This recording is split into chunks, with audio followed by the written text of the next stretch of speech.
scarred for life, but I'm set for life, and I'm set for life, but I'm scarred for life. And I'm coming at you. I'm fucking crazy. I'm fucking psycho, fucking insane. That's the fucking chorus right there. You nailed That it, is dude. You good. nailed it. Yeah. You nailed it, and you visually transformed into fucking Joe Yeah, Rogan there, you dude. did. You Oh, fucking Joe Rogan. Yeah. Okay. yeah, you did. You visually transformed That's yourself into Joe Rogan. It was amazing. Big room, you're watching the big room live on Twitch. You're the big room. You're watching the big room live on Twitch. Yeah. Hey, well, at the time, I am alone. Well, except for the hand. The hand always lurks. I've also got my combination. Okay, well, I called it the combination Elvis Richard B. Riddick voice working today, as I have spoken a lot from my work. Richard B. Riddick, escaped convict, murderer. I've been in touch with the monk and ad hoc. Only one of them are expected to be dead by the end of the year. You can find out who later tonight during this stream, or next week, or just prior to their death. I might mean a spiritual death. I might mean a physical death. Financial. Sorry to say. It's going to be death, though. And I might just take a drink right now because I'm not making that up. This is my voice. And here comes someone right now. Oh, and this is our friend, the monk. Hi. Hello, Hand of K Rock. Yes, Hello, I was BB. just getting ready to share with the audience my imbibification of the evening.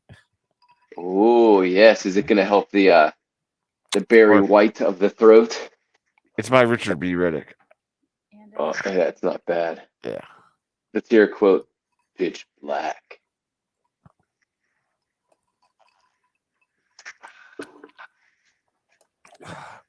Richard B. Riddick, escaped convict, murderer. That's not. Wow. That is a crazy Vin Diesel.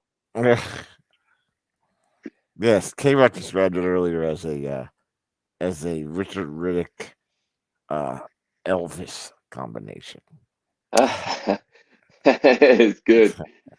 Richard Riddick, that is Vin Diesel, right? That's that character. The pitch black character, yeah. That's great. Yeah. That's not bad. Welcome to the Big Room, everybody, where you too just may metamorphosize into your better actor self, into a famous actor. Into the dreams of your imbibification. I want to make up. We have to make up at least 3 words today. Imbibification is a good one. Imbibification. Imbibification. It's tricky. Imbibification. Imbibification. Okay, so that's embodying a biblical. Imbibing. Imbibing.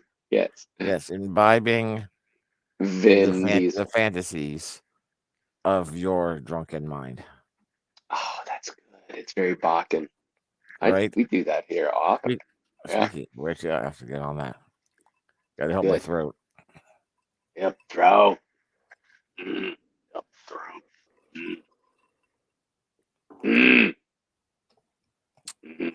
Oh, it's delicious. Monk, well, I see you have a... Go ahead. Brings me to a question. Mm-hmm.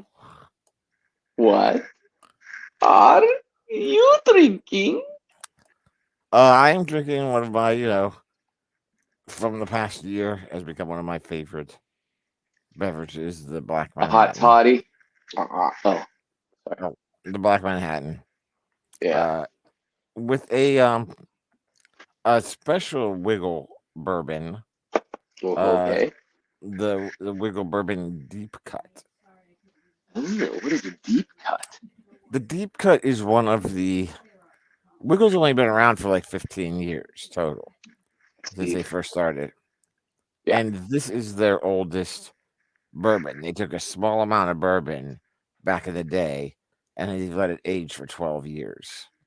Oh, whoa. This is literally the original. Yeah, it's like 12 years aging in the barrel. Yeah, Wow. aging in the barrel. That's Cat, some vision they had there, yeah, to be yeah, patient on that.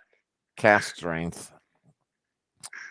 And we had some of it out in Florida, just Florida. straight to taste it. And Taste it. delicious, but Taste it. quite strong. Yeah. Quite strong. Yeah. You know what I mean? Yeah. Yeah, I mean, it's one of the, In the alcohol or quite strong in the flavor? in the alcohol. I mean, it's a cask strength. So Beauty. it's coming in Hey, at a did we get our solid.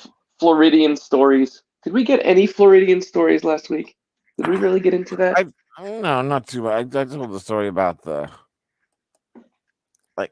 I'm tall. I'm really tall.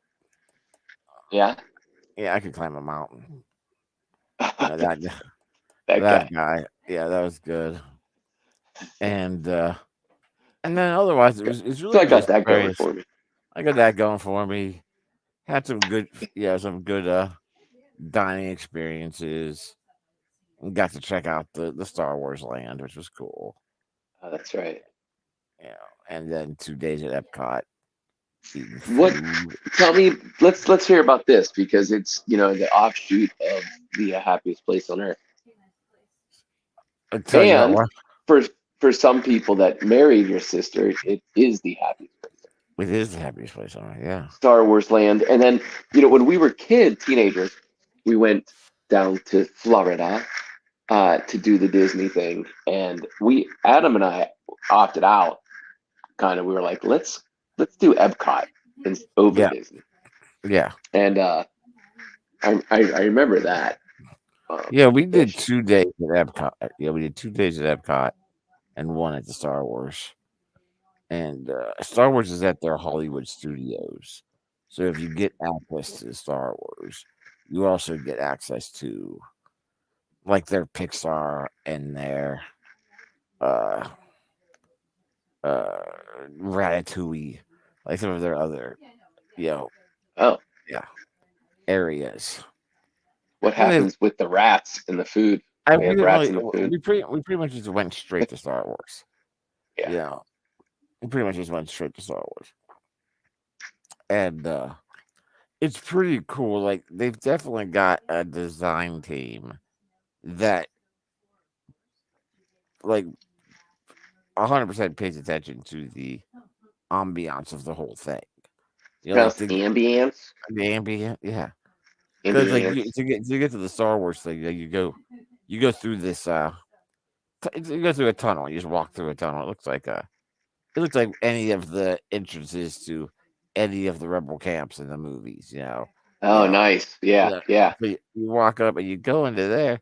You can't see anything from the outside. You don't know what you're walking. You don't know. Walk into it, and it's just set up like a little, like a fucking rebel, like a village that the rebels have set up in. But once you're in there, they've got things like mountain ranges built up in the distance that you can kind of see over the facades of the buildings that are surrounding you.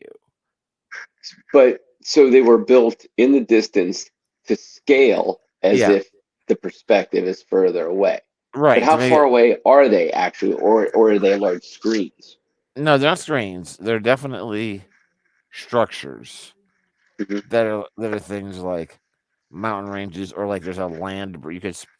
There's definitely a land bridge built over one. Like there's an arcing land bridge. And there's no purpose for it other than the visual and to give you a sensation. You can't go to it.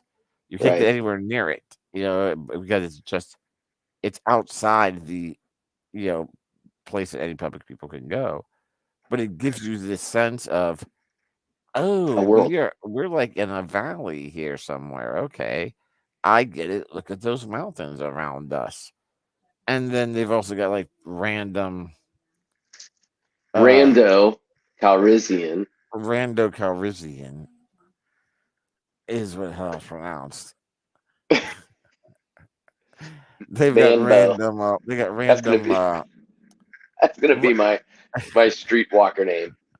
Manbo. Nice, Manbo nice. Calrissian. Manbo. Manbone. I like both. Both are good. Both are good.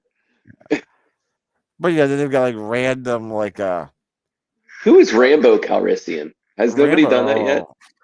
No. What kind of character would that be? Obviously bounty hunter. Yeah. Yeah, obviously bounty hunter. All American.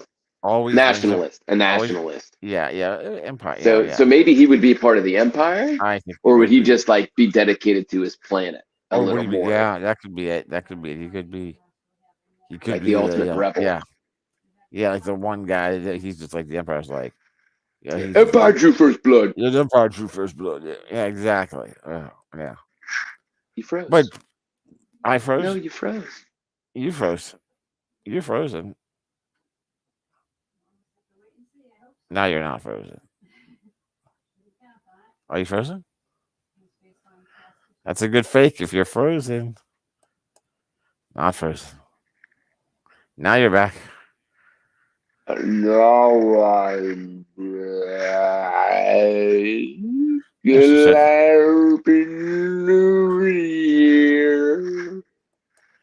I'm shutting down some of my Facebook stuff. See if it was telling me to get closer to my router. So it might have been on my end too. There you go. But like periodically, randomly throughout the entire land, they've got like hidden speaker arrays, set up that will just randomly play the sound of a zoo. All right. I don't know who this is. I'm a little afraid. Somebody new. I'm at welcoming to this page. It is Skirt Turdley. Hey, Skirt. We can't hear you, Skirt. We can't hear you. Can't hear you, Skirt. Oh, I want to hear you. Oh, that voice seemed awesome. Oh, no. Skirt Turdley. It sounds like a... There you are. Or you couldn't hear me, guys. Can you hear me now? Oh, yeah, Skirt. I want to come and hang out in the big room. Is that cool? Sure, real big D&D fans. I was wondering if you're up on the new episodes. Yes. No. That's good, Skirt. Enough Skirt Turdley. Nice. I like Skirt Turdley. Should come. You know what? You should ad hoc Skirt. Hey, you should do Skirt Turdley, like man on the scene. Like if you're out working and you're driving, you can pop in. The Skirt Turdley man on the scene. The streets of Pittsburgh are they're lit by street lights tonight. So Skirt, stuff like that. What is what that you are drinking? It looks beautiful. Ambery. Looks like a blue moon kind of. Yeah, it looks like a nice. Yeah, so this is a big beer. It's 24 ounces approximately. Cups from Dixie Crossroads. If you're ever down in Florida where this place resides, that's where I was. Yeah, highly love this restaurant. Shout out to Dixie Crossroads, one of my favorite restaurants in the world, at least in the United States. Okay, for real, this place is awesome. I mean, they serve beers like this. You get it for like $20. You get to keep the cup for $20, and then you get refilled the glass, and then you get refills for like $10. It's awesome. Of really good beer. They have a great beer down there. Nice. So, but this is my own special mixture of Miller Lite. Oh no. And IPA. Just flavor. A random IPA? What? It's like a 9.8 IPA. It's like one of those stupid ones. It's like it's too sweet. It becomes gross after like around 9.2. Sure. The IPA, it's like it's thick and too sweet, but it has great IPA flavor. So I use it as a concentrate, essentially, to flavor my Miller Lite, which is the lowest carb beer in the United States, available for a regular price. Yeah, Even Mick Ultra, it's like the same or less than Michelob Ultra, which costs like twice as much as a Miller Lite. So and carbs are the enemy. You know, when you're trying to get into shape. Boom. Where'd TD go? He's been having some connection issues. I hope he comes back as a different character. He won't, but he. Yeah, he's been having. I should have you know, threw a green screen up behind me and placed Skirt Turdley somewhere else in the world, and then I could do a costume, and then I could lose connection and then come back as me. Yeah, because background gives me away every time, and this gear doesn't help. Yeah. Next time for sure. Yeah, I could be Skirt Turdley in this gear, and then like put myself at like have the stadium behind me. Yeah, 100%. Or the field, you know. Oh, that doesn't look good. That would look good. Yeah, but that's dark. Monk's lost. The monk is in darkness. Oh my. Monk is in the darkness. Man, does this sound like so fucking different in these headphones than it does coming through the speakers? BB, say something. Can I hear you? Yes, you can hear me. Oh yeah, I can hear you. Is it good? Can you hear me good? Yeah, like it's good, man. Like like I can't hear any background or nice. Sounds like you don't have the TV on, which threw me off. Yeah, you're right. I don't right now. I do not. Yeah, you usually do, and that was. And like, I don't. Suspicion. BB doesn't have the TV on. There's something amiss. Hold on, I'll be right. Ooh. Yeah, I know. I think anybody. Who's this? Is that a Sith Lord? Is that a Sith Lord? Is that the Sith Lord version of the monk from another dimension? No, he's gone again. Look like.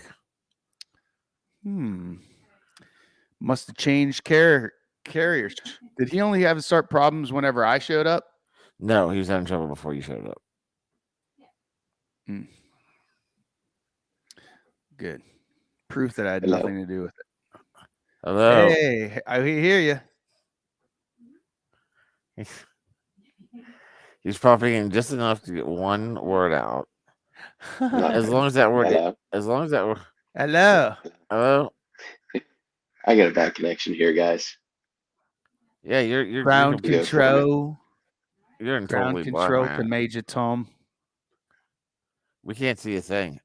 Take your protein pill and put your helmet on. Call us back on your cell phone. I think you may have been on the cell phone. Ground control to Major Todd. Cell phone. There he is. I am. There he is. Hi. He went outside. He's out on the deck. And he got a frozen face of the monk. Yay. I think I got to say goodbye. We don't have a strong enough connection here tonight, apparently. Couldn't alter by the night. What the heck's going on? Did you change your carrier or something? Yeah, something happened.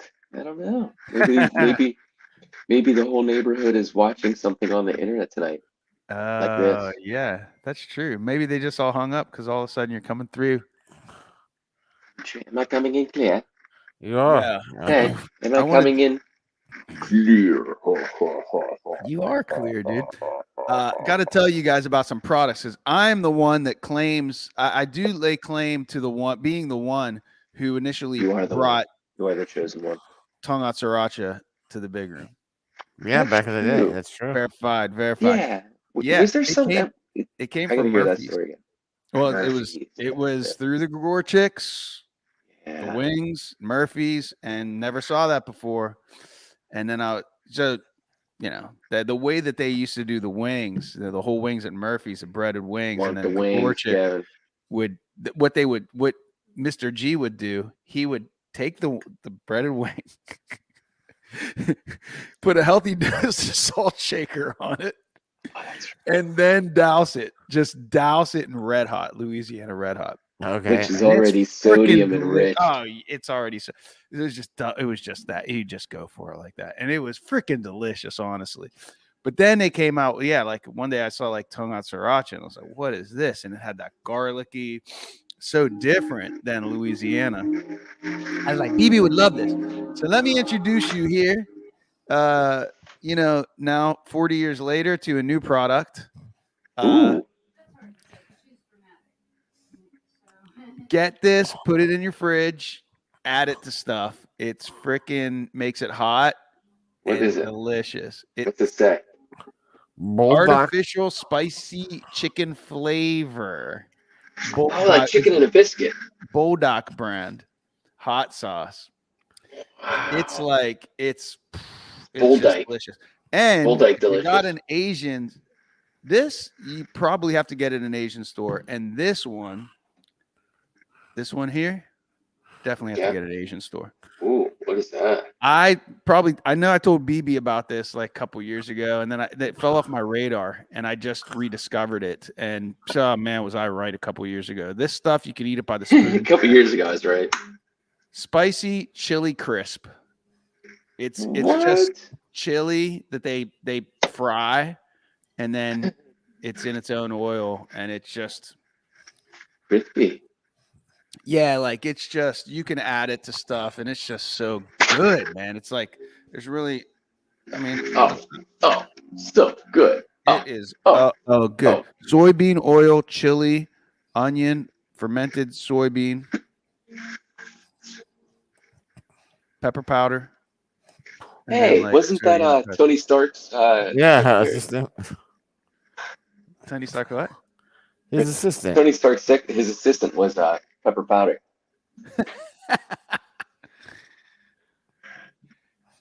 Get these products, guys. You can thank me. You'll freaking thank me later. You got to go. Actually, you got to go to Asian store. You out there Go ahead, hanging out. Take a screenshot so you remember, especially that one. That's right. I don't know if you out there in your big room in whatever country you're in. Ad hoc, thanks to Amazon and Ad hoc. You can go to Ad hoc special channel on Amazon.prime. Yeah, that's true, man. I totally that would be the move, T. That is the move right there. Adhoc.prime. Google, Prime. Good to know. Act turd, girdly.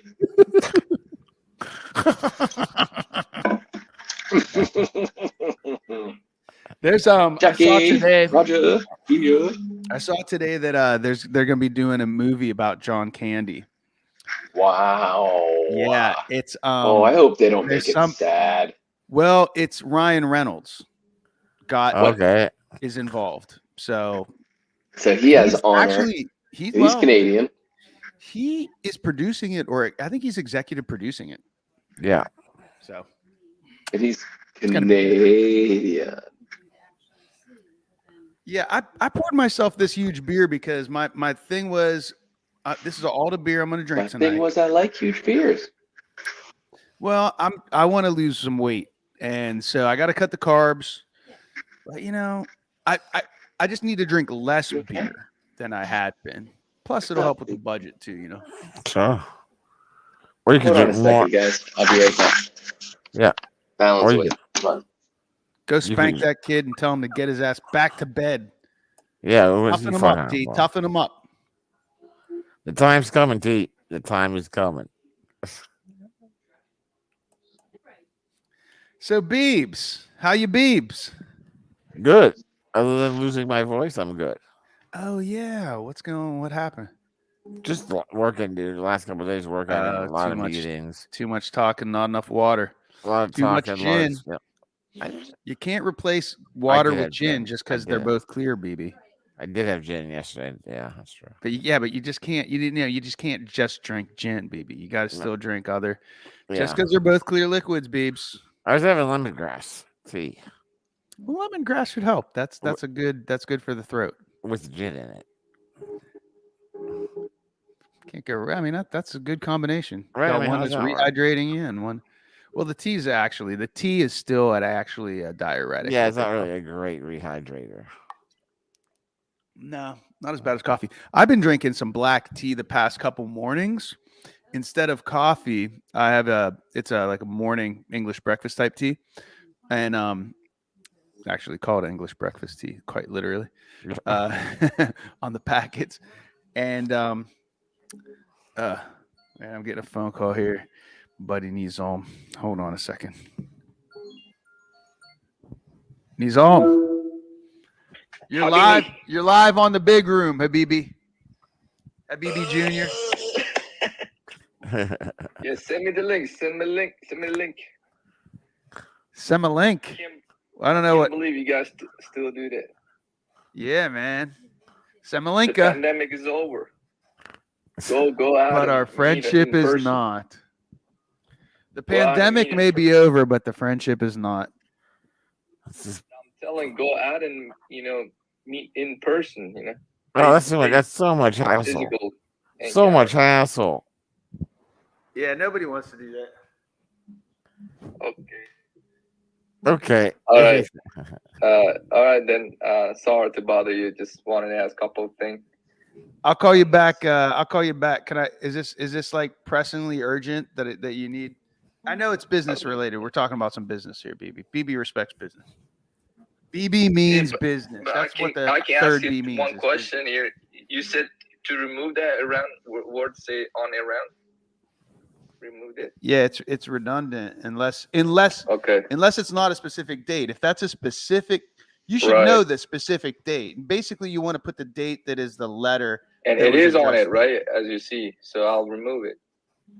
Okay. And another sentence will go like, bank claim correctly alleges that I had deposited fake checks. All right, that's it. You're getting cut off. We're losing followers. We just lost 100 followers right there. I'll call you back on this. 100 followers?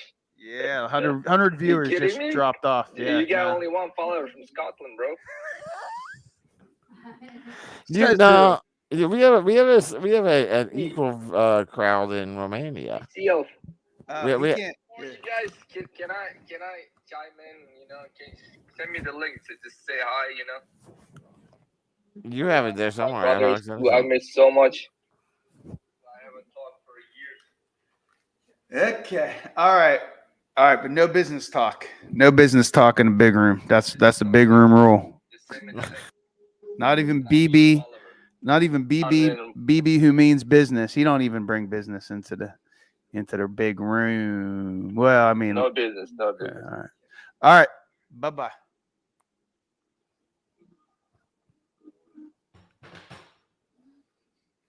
All right.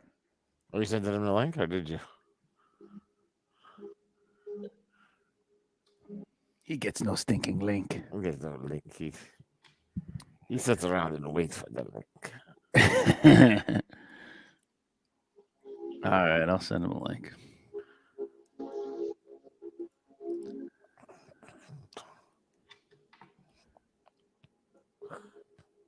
La la la la la do do do. So you messed up your voice having too many meetings. You're working too hard. Just too much talking, yeah. Too much figuring shit out. Well, thanks for coming and talking with us, even though you're. That's what I do. I figure shit out. In the pain thing, you're like into the pain realm. No, not really. It's just a voice gets a little deeper, and as long as I don't go crazy with it. Gotcha. I'm gonna have a little spoonful of this stuff. Yeah, let's check this out. See how it goes for you. Man, it's just I wish you could have some, BB. I hear the crunch. It's delicious. It's not. It's just like it's a new consistency, and it's so flavorful with the crispness. That being fried. When you're not eating it by the spoonful, what do you like to put it on? I just put it on I made some rice and some curry chicken. So I just put it in the curry chicken. Sure, I can see that. Because this one is not hot. It's just delicious. It's not hot at all. Oh, I can't wait to This tell you what one just happened. is hot. I'll be back. Yeah. He said he'll be back. You can't wait to tell us what happened. We got a balance story coming up. I mean, Biggie story. Biggie story, yeah. Biggie Jones. Biggie Jones working the streets. Biggie Jones out on the streets for a living.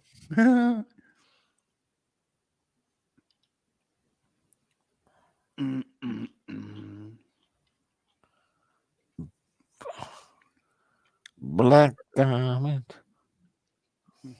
Can't tell what this looks like. No. It looks wonderful. It looks like it would be a bit spicy though. Yeah.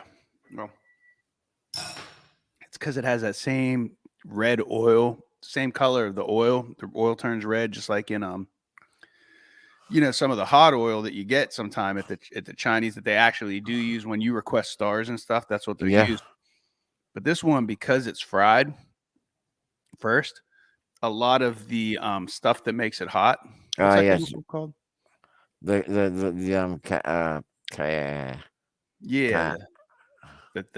stuff that they always use it when they're judging the hotness of wings and stuff. Well, anyway, I think some of that gets dissipated. It must, because it's not. Some of it gets transferred in the oil, and some of it just poof goes into the air. It's called Scoville. That's the name of the Scoville test or whatever. The Scoville scale. Yeah, that's the name of the scale. But yeah, you're right. That is a different name. That's the oil that they identified as carrying. capsicum. Capsicum. Yeah. CAPSICUM.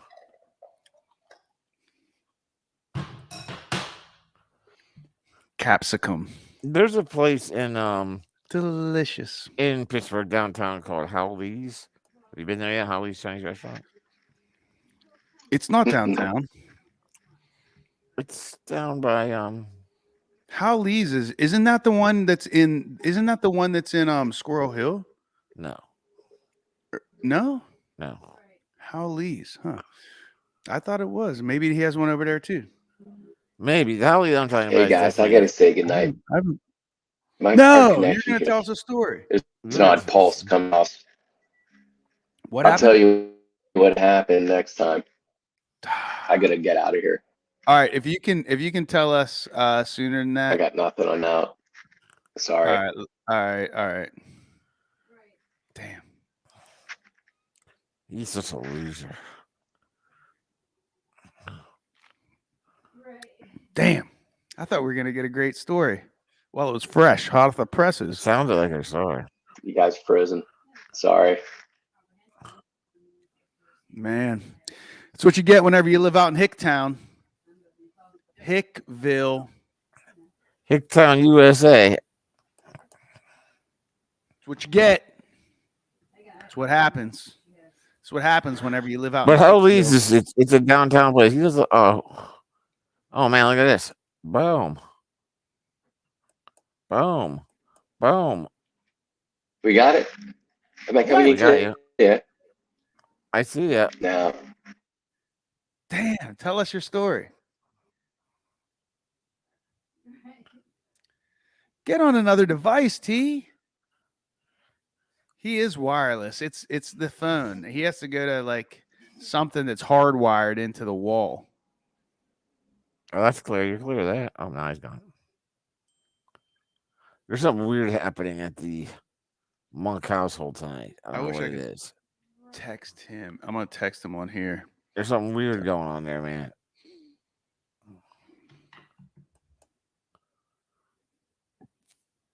T, get onto a ass-driven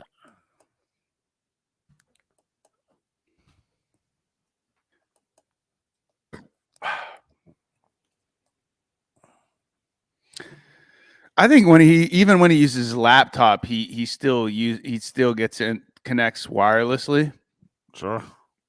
because he's downstairs. Right. Yeah. I think didn't I offer a couple years ago to help him run a line? Wasn't there talk a couple years ago, BB, about, yeah, I got to run a line upstairs? And I was like, I remembered it. Yeah, there was definitely that conversation. I thought that they did run that line, though. Ain't got one, all laptops and phones. Okay. Offer stands to help you run a Cat 5. Oh, you doing pranks, bro? No, he's trying to help his bro get back on the. How are you, brother? BB Rumble. I'm doing well, man. I'm doing well. No, see, like, where have you been? Like, it's just pandemic is over. We should go out and eat some. What was that, Adam? That you get from Concord. Oysters, shrimps, oysters. Oh, yeah. Are there still like one? Is the there Grand still $1 Concourse? I don't think they're doing that offer. I don't know. Anymore I at the Grand haven't Concourse. seen They the have bucket not. shuck. Yeah. No. I had some oysters. I had some good oysters down in Florida when we went down there. Oh, yeah. Did you? How much were they down in Florida? $1? No, they were more. Okay. See, yeah, it's hard even when you're at the shore to find them for $1. Honestly, I mean, sometimes you found them for like those 50 times cents. are gone, bro. What are you talking Oh about? yeah. Like, yeah. Everybody wants to get rich now. Nobody wants to just live paycheck to paycheck. I mean, go figure. It's not about that, bro. It's just inflation. Yeah, it depends on where you're going, what kind of place you're at, and how much it's going to cost you. We went to this awesome place called Mr. and Mrs. Krabs. Mr. and Mrs. Crab down in Florida. And it was an awesome place owned by an Asian couple. And what they did was they've taken their classic Szechuan cooking seasonings and combined them with like crab what do you call it, like a fucking crab boils, like they bring out the big the pot with everything boiling in it, like the juices, corn on the cob and potatoes. Yeah, they call it a boil. Yeah, crab boil. Yeah, so they do I hate when they boil them like your life. That's oh sure, but they do that with their classic Szechuan. This is a Szechuan thing right here. And then you can pick what do you want in there. Like, do you want what kind of crabs, what kind of lobster, what kind of mussels, blue mussels, green mussels, oysters, scallops, mix it all together. Oh, it was good. When did you go to Florida? Before the hurricane, I guess. Yeah, Joe, we got the day we left was the first day they started issuing warnings that you might want to leave. Yeah, so did you make it to the airplane though? We drove. We didn't fly. Okay. The funny thing is that can you recall the Hurricane Irma? I don't remember which one it was, but I remember the name. That happened to happen like 5 years ago, I guess. We had round trip tickets. Okay. And we flew down there. We stayed in Fort Lauderdale at a hotel, and we didn't even realize it. We just ran into that freaking hurricane, and then the governor ordered to evacuate people, and we got kicked out of our hotel. Oh wow! One thing is that they canceled our flight back to Pittsburgh. So what the hell you do? We got a car for rent. We already had that car, but we got bigger car, and we drove about 18 hours back to Pittsburgh. Wow, crazy, man. Yeah, it was crazy and scary. I didn't want to die. No, I could see there this. to have fun. You think you got some time, and all of a sudden you're out in the street in the middle of a hurricane. That ain't good. Yeah, no, we went down for a week and had some good times and a lot of good eating. Went to a really great little sake bar. They had a great little sake bar there. We had this great dinner with a hilarious waitress. She was awesome. Yeah, I love their strip clubs. It's lots of Latina girls. Hey, papi. Yeah, blah blah blah blah blah blah. I said, look, do I look like Spanish? Maybe I do somehow. Maybe I don't. You know, maybe because I had Sometimes. my glasses, like sunglasses on. Oh And Yeah. you didn't see my eye cut. Maybe Well, just. yeah.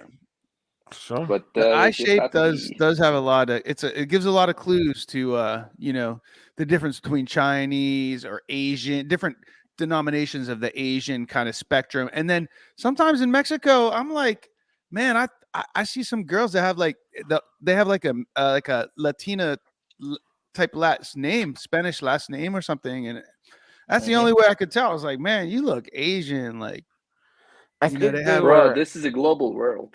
This is 21st century. There were two guys. Yeah, that is, but there's still you could still see. Sorry, They BB, broke into but you my could house. hold that thought, BB. But you could still see.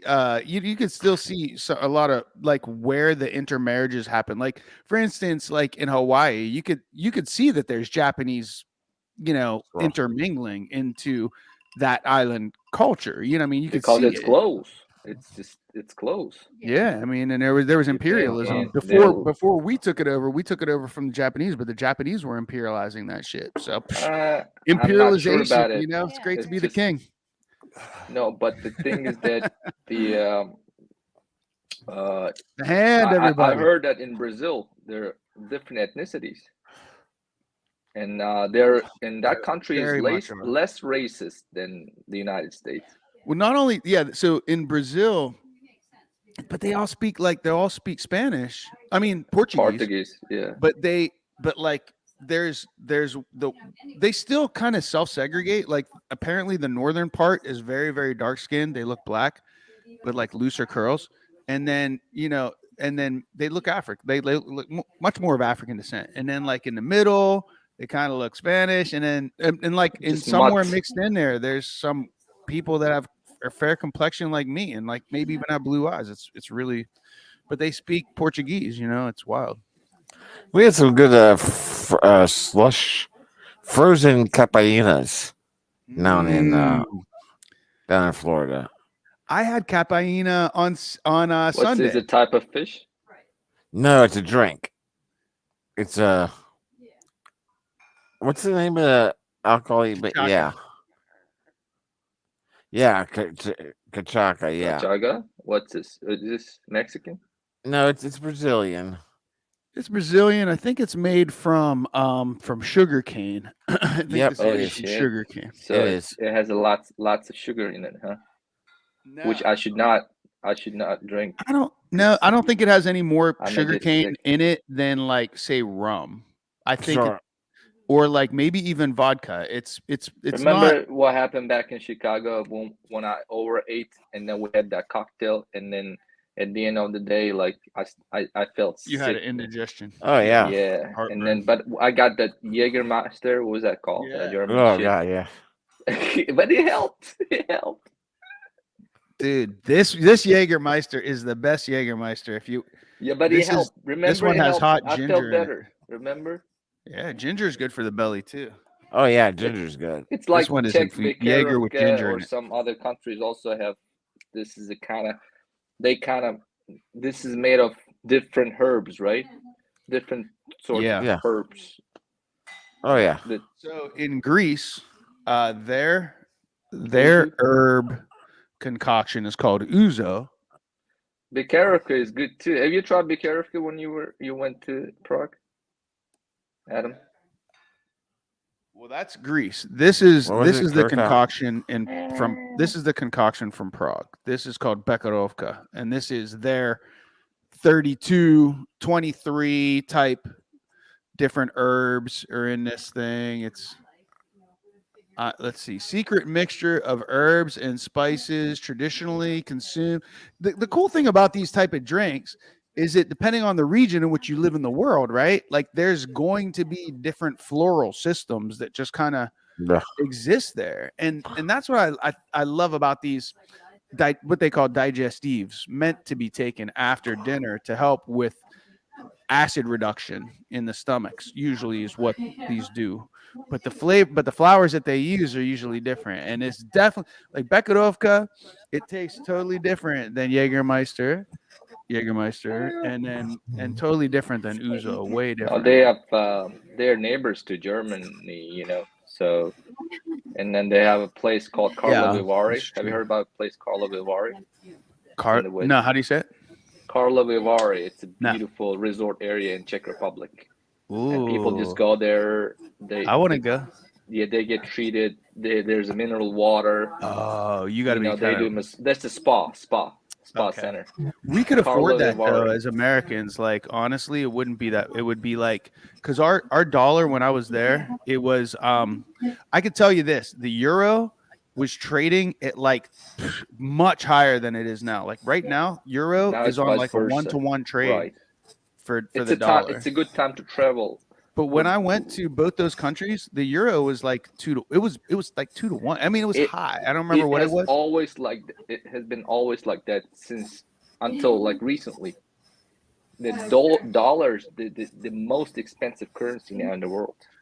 Wow, that's amazing. We came out on top after all the money that we fucking printed during 2020. Like you'd think this would not be the case. I mean, this is counterintuitive. What the fuck? Like this is this stock market propaganda? Is this no. The central bank, which is Fed Reserve, keeps increasing the interest rate, which means now foreigners want to buy US dollars and put it into US banks to yield higher rate for themselves. So there's a demand for the US dollars now. That's a good.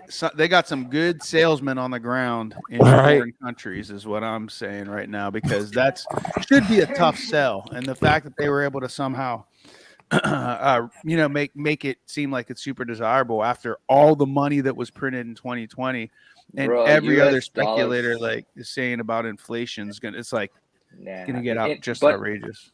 But it's gonna make hard for the U.S. exporters sell their stuff abroad. That's the economics actually.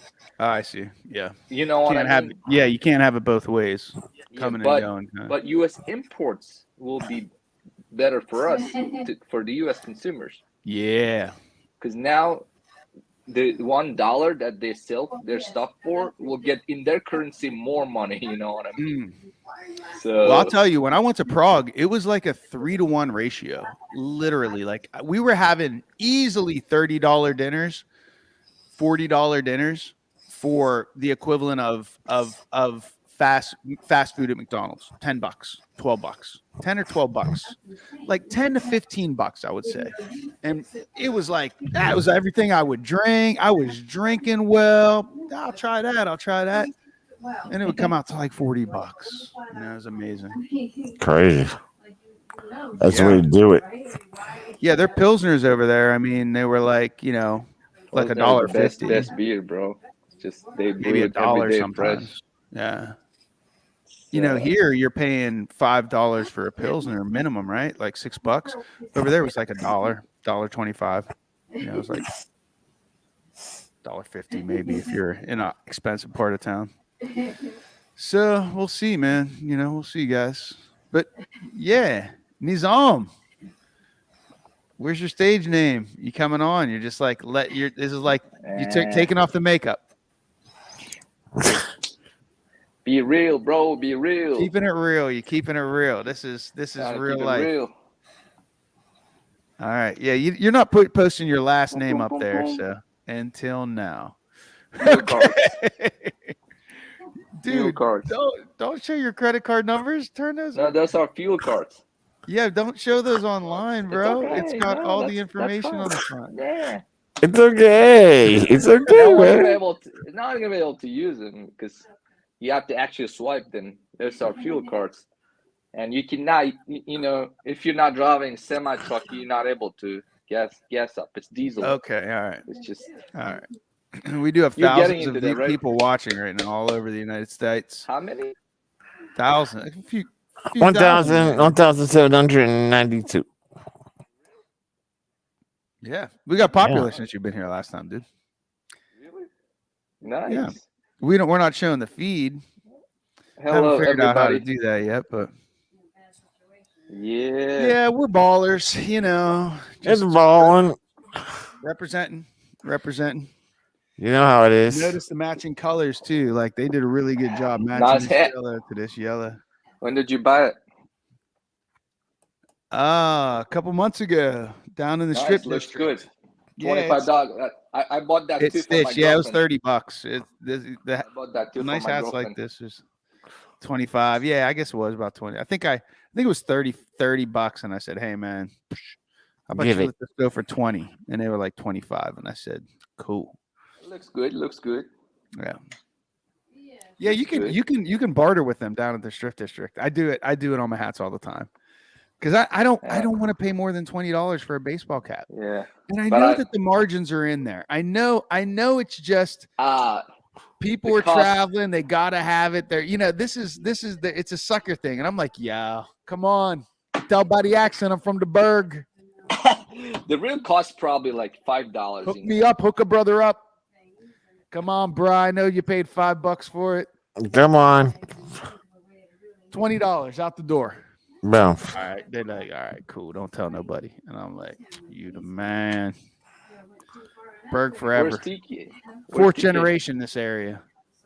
That's what I tell people. He claimed some kind of technical issue and bailed out. Yeah, man. I suspect some kind of shenanigans though. Yeah. There's something up. I don't know what it was. But TK lives out in Hickville. You know that in his home. Like Hickville, freaking USA. Tarentum. Fucking Springdale. His stuff is getting more and more sophisticated, to be honest with you guys. His art. His art, sure. Dope. It's something. Yeah, his art. I really like what he cooked up today, man. I really like that. That's because he's totally secluded in Hickville and he doesn't have anything else to do. That's right. You can't stream any movies or shows because they're constantly freezing on him. So what's he gonna do? He's gonna go paint some shit. No, the problem is he's trying to do wireless. You know, he's trying to do this wireless streaming with all these video feeds, and it's not happening. Plus, he's out in Hickville. So I'm real close to the city, and like, you know, technically I am. I could wirelessly do it. And he's you probably maybe you're tied in too, but I just tied in with it's. I got to go 3 feet, and I can plug into my modem with a Cat 5 cable. You know. So why not do that? But for him, it's like he's got to go through a room. It's like 30. It's like probably 20 feet. He's got to go. One cable, 20 feet, and T's just problem solved. Yeah, problem solved. But for T, he likes to. I don't know, man. It's been 3 years we've been doing this, right? Coming up on 3, yeah. Coming up on 3 years. Can you believe it, Nizam? You've known these guys for 3 years? Yeah, time is flying. Yeah. Oh my God. This whole thing started as, as you guys, we're all, besides you and we're trapped. Myself, Adam, everything went down, shut down, no one was going out, and the whole country, became like ghost. And this Pittsburgh was a ghost town. Was a nice, it was a cool. It was so good living so close to you, though, Nizam. Like we'd play tennis, which is at a safe distance. Oh, you know lots what I mean? of things, Yeah, we hung out a lot because it was like, I didn't see anybody this week, only you. So hey, physically, right? So we could do a lot of stuff. We didn't play tennis at all this past summer. I moved 10, maybe 15 minutes away, and instantly my exercise regimen went to shit. All I was doing was having sex and drinking beer all day, every day. But you have a bicycle, right? You can ride your bike. I had a little bit better than a bike. But I don't know. It's just. But now I don't. Now I got the stationary bike. Back to the stationary bike. But you know what? I feel like I'm cutting back on my carbs. This beer right here, I just poured it in here, everybody. I I got 2 more beers left, and then I'm gonna quit. I'm gonna quit drinking beer. I'm going on a beer hiatus. No, for at least I'm gonna do 1 month. Wait, I'm gonna go to the end of November. End of November, no beer. Well, no, because I got a whole liquor cabinet here, and liquor has no carbs. I thought you That's- were out of that when you started. When you had someone as a partner. Oh yeah, no, I You just ran have out of your alcohol. I did. I ran out of it every other day. Literally replenished? every other day. She could drink a liter, 1.75 in 2 to 3 days. Yup. Yeah, a 1.75 liter of gin gone in 3 days. I didn't have any of it. Cow. That's a lot, Jen. Yeah. Yeah, that's a lot. It was, yeah, like my consumption has gone down.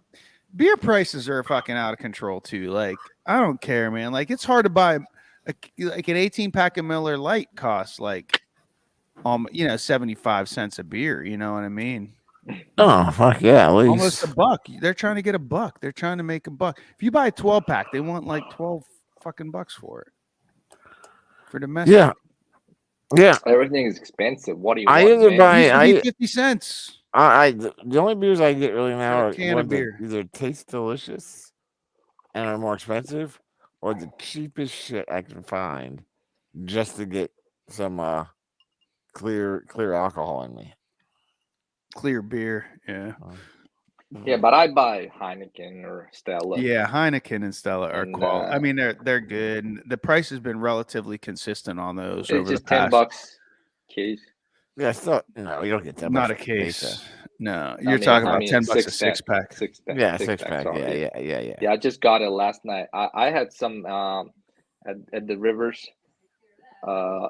It was a cool thing that happened last night. I just you guys, you Adam, you know, probably I don't gamble, right? I mean, I just spent $20, at the casino, and then last night for some reason I decided to play that slot, the Buffalo, and I slid $20 in, and then there was something on that, and it said hit that button, and I did, and it started rolling and music and sounding stuff like that, and then I made $95. No way. Nice. $95. I don't know what happened. I don't even know how to play that shit. This is how it starts, baby. This is how it starts. No, I cashed out the money. The ticket. Yeah. Holy shit, dude. Yeah, and I spent like good. $10 to buy a beer, like $5, and I tipped $5. The one time, me and It's a K-Rock. big ass tip, but you just Yeah. hit. You just Oh, you yeah. put on gracious. I have to now. It was beautiful blonde, just young, beautiful. The woman, one time, me and K-Rock and our friend Gare, who is gone now, went down to Detroit to do some gambling. At the Amphitheum, Greek Town Casino. We stayed at the Amphitheum. This was the same hotel that we went to, that T went to us with one time. Really? Yeah, In T Detroit. in Detroit, Michigan. Yeah. Wow. And me and T hung out while K-Rock and Dave roamed the streets a bit. And that was the day that I woke up with a giant scar on my finger. And neither me nor T know what happened. We have no memory of it whatsoever. You can still see the scar today if you look at it. It's still there on my phone. And it was, who was it? You? Me, T, K-Rock, and Dave. Mm. And we were down there doing our gambling. But then another time, me, K-Rock, and Gary went down there. And Gary and I nailed it. We did some gambling. Gary was doing his crazy slot machine mojo juju, where he would walk around and study the slot machines and be like, I gotta figure out which one I'm gonna play. Let me see this one. And he wouldn't play it, and then he'd pick one out and he'd be like, I'm playing this one. And he'd go for it, and he started playing it, and the two of us nailed it. Yeah. Ask him what he's drinking, babes. Hey, Nizam. Hey, Nizam, can you hear us? Yeah. Can you see the screen? What are you you drinking? It's not Stoney's. He just got that sweet Stoney's opener, but he's It's a drinking Heineken, Heineken. ladies and gentlemen. Yes, sir. You know Yes, what it is? sir. You know what it is? Yeah, It's it's a black and Pittsburgh-based yellow, company, black and right? red, black and yellow, black and red. Yeah, Pure, they should honest change beer. their logo to black and yellow because they are a local beer. Stoney's isn't a bad beer either, man. It's actually really I really Yeah. like it, honestly. No sugar, no salt, no preservatives. What? Yeah. For real? Stoney's, Yeah, yeah. yeah, And Stoney's it's Pittsburgh brewed. Yeah, Yeah, no Like, added it they sugar, got- no- It's a good beer. I got a That's Stoney's Heineken. hat that's red and I don't wear it because, Yeah, MAGA. Yeah, because MAGA kind of ruined. They just cornered the market they cornered the red hat market. Let's just say that.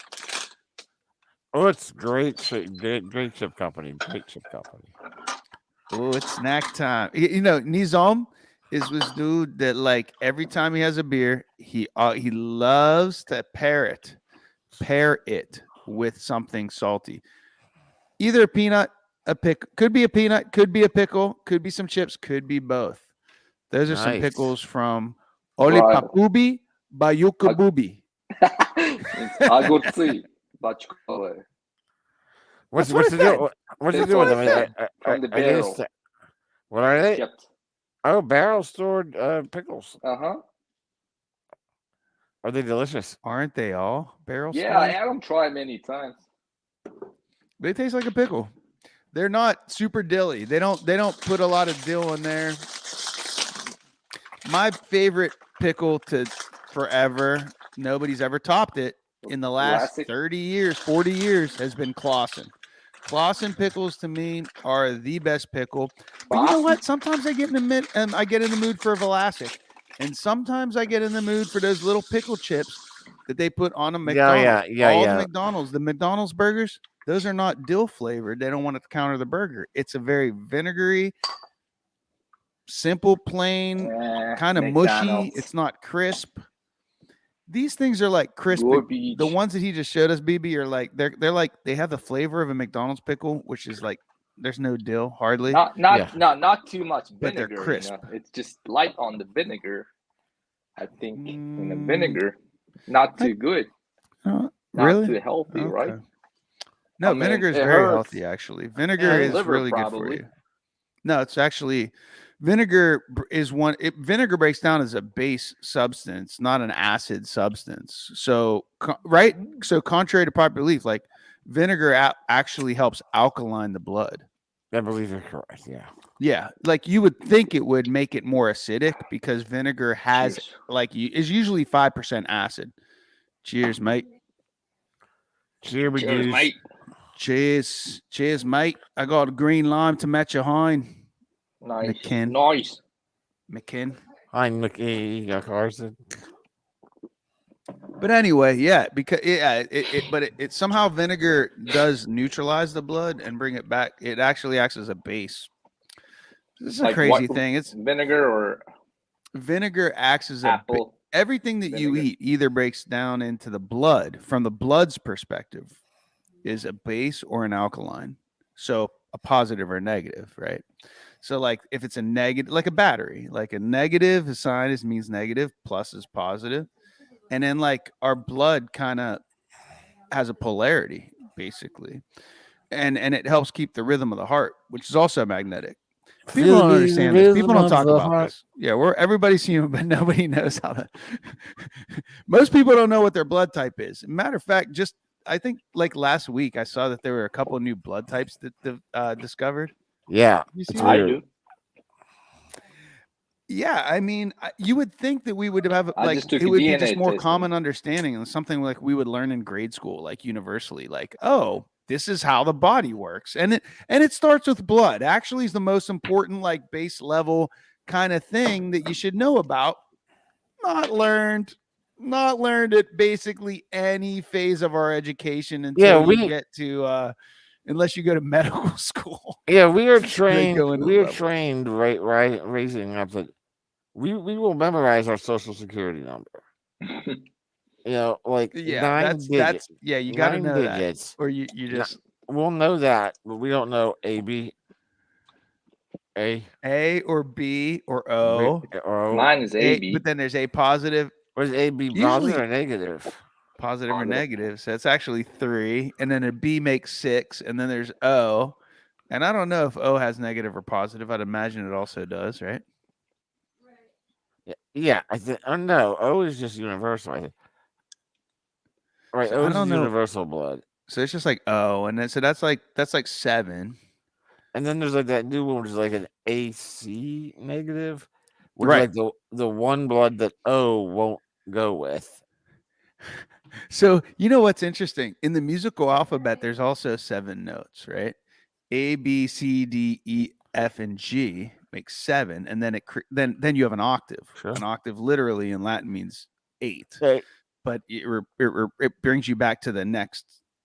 It brings you back to the 1, and then just like 1 octave up of whatever character you started with, and then there's also those are the majors, and there's majors and minors too, and then there's like augmented. So I think we just discovered the equivalent of like an augmented chord in music, but as a blood type. It's like a 7. It's like an A or a B, positive or negative, and then like to the 7th or the 9th, like there's like add 7, add 9, like 7 steps up from that, like whatever that becomes, you got to add a little bit of sprinkle a little bit of that in there, and that's the new blood type. I'm out. I don't know. It's alchemy. It's all an alchemy at this point. You guys need to take your DNA test as well. It's more than ancestry. It gives you all kind of reports. Nizam just did his blood did that. System. Your heart, your caffeine tolerance, etc. Yeah, BB didn't know that you had done that. I knew you did that, Newsome, and I really didn't get a chance to talk to you.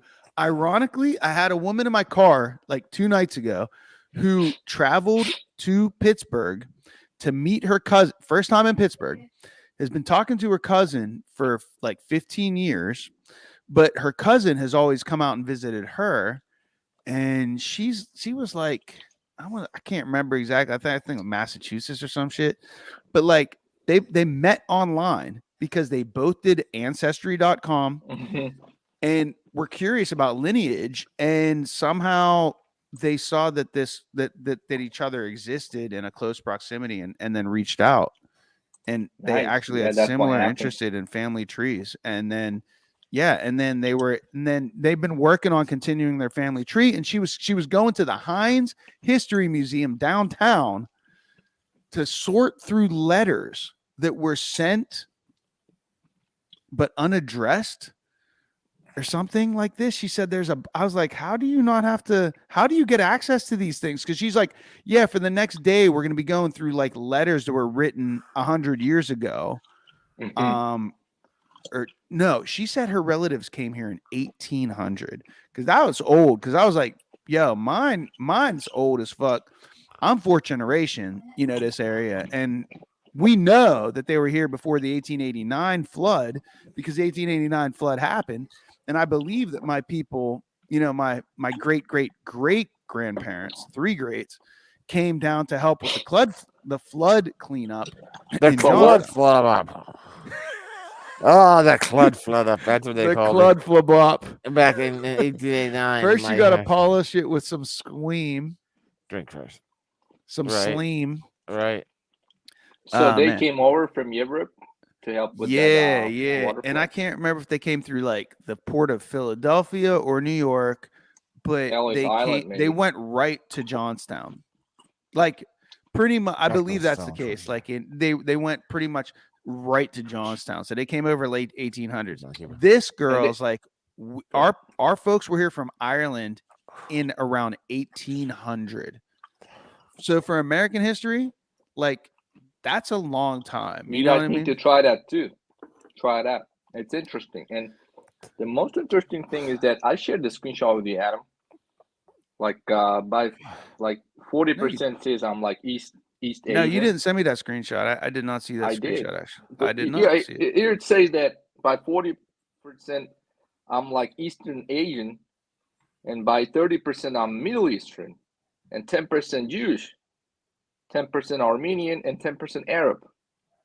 and 1% Turkish. And the most interesting thing is that I'm like 1% English. Wow. Oh my gosh. What did you do it through? Did you do it through Ancestry or? Yeah. Or 23andMe. Yeah, 10% Indian.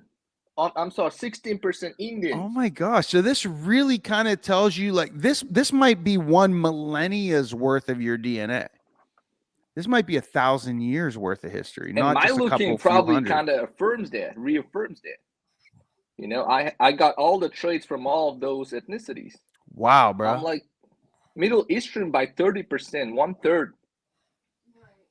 And 40% it says, and then they broke it down like in terms of who I am in terms of age. That and sounds being Asian. really It says, cool. I think I might I'm have like, to do it. BB, maybe we should yeah. do that. Yeah, that could be interesting. Yeah. It'd be fun. $100. We, be fun thing to do on the big room, in the big room. Yeah. It broke it down in terms of who I am in terms of Asian. It says Northern Han Chinese. By 7.8%, I'm Japanese, and by 1%, I'm Vietnamese. No, what? Oh my God, those are so far spread apart from each other. And then it has nothing to do with me being Uzbek. That's crazy as fuck, bro. It has nothing to do with you being an Uzbek, but you identify currently as. But Central Asia, used to be like the place where you used to conquer, all kinds of Yeah. That's true. Like they were like always running back. Mongolians. It's hard to draw It's borders Mongolians, up, right? And there were Arabs, Jewish, Indians, Iranians, and all kind of ethnicities. They come and they destroy, they kill all the men, and then they start pairing with women. Yeah. Even the Alexander Great went down there to Central Asia, the place I was born. Dude, that might be your 1%. Could be. You could be related to Alexander the Great himself. Maybe you're my relative, bro. Who knows? Well, it wouldn't say English. It would say Slovakia. So, But we will see. Maybe you had some Asian blood. Maybe you had some Middle Eastern blood too. Maybe you have Irish blood. Yeah, I need to check it. I do think that I have some Italian. Based even on the name Mundak, Indonesia. Indonesian, right? Yeah. Yeah, Indonesian and North Korean. North Korea has a whole mountain. They have a mountain in North Korea named Mundak. And it's related to this? Spelled exactly like my last name, yeah. I don't know if it's related to that. Right. No, I'm or telling it's you, just a coincidence. It's just I'm just speculating that where my DNA specs might come from. Some percentage, greater than 1. You'll be more like probably Slavic, Yeah, but I mean, it's still the same continent, right? Like, it's all connected now. It's connected, right? Now, you can get from Asia to Europe without a boat, right? Yeah, but what I like about this DNA test is that it gives you all kind of information: brain health, immunity, taste, energy, even social. Like, damn. When it comes to brain health, it goes like it gives you all kind of stuff like seasonal affective disorder, bliss molecule, mindfulness meditation. You want to hear that? It's all going to be incorrect for BB Rumble. Everything that they tell him is going to be false. It says, because he's BB. Mindfulness meditation goes like, your results show that you are likely less responsive to mindfulness meditation. Jesus, what are they giving your horoscope too? Are they going to give you some astrology reading in this motherfucker next? Science, like, bro. Jesus. It's a science. I mean, is it though when they're telling you your mindfulness? Because this definitely sounds more behavioralist. Listen what it says. As a psychology than phenotype an innate geography. Likely to experience increased positive emotions from loving kindness meditation. Likewise, you may not experience the benefit of this technique. It may not have much of an influence on your emotions. However, everyone is different, and you can achieve feelings of positive emotion with a healthy self-care routine. Okay, well, Good advice. Good clothes. Heritage or Ancestry. Ancestry. Yeah. Yeah, and then special abilities. There's stuff called long-term memory. You want to hear about that? So your Sure. memory plays a large role in your sense of identity and your ability to understand and navigate the world around you. Long-term memories are all the memories your brain encodes and stores for periods of time longer than a couple of seconds. It's a science, bro. Yeah, it reminds kind of horoscope. I will agree that I do believe, I personally believed, actually before science even proved it, and it has been proven, that memories are somehow encoded as experiences into the DNA. For instance, like it's not just my vocal cord length and like obvious like physical traits that make me able to sing. Like it's something to do with maybe possibly DNA and in some other ways, but I think there's also behavioralism that's like my ears are tuned in a certain way that I almost have perfect pitch, in the sense that I can imitate things very, very accurately without needing any auto tune using my voice. Like I can sing, like I can just imitate. And it's not a parrot can too. You know what I mean? Very, very, but they're not pitch perfect. They always sound like this. It's several octaves up and it's some annoying tone. Well, but you can tell what they're singing. Just recommend. I can do it like really like in the same pitch and everything. You know what I mean? So I don't know if this is like learned behavior, because my mother was going to like band practices and stuff when I was still in the belly, and you know, they say that that's like our first influence on us is actually our hearing when we're in the belly.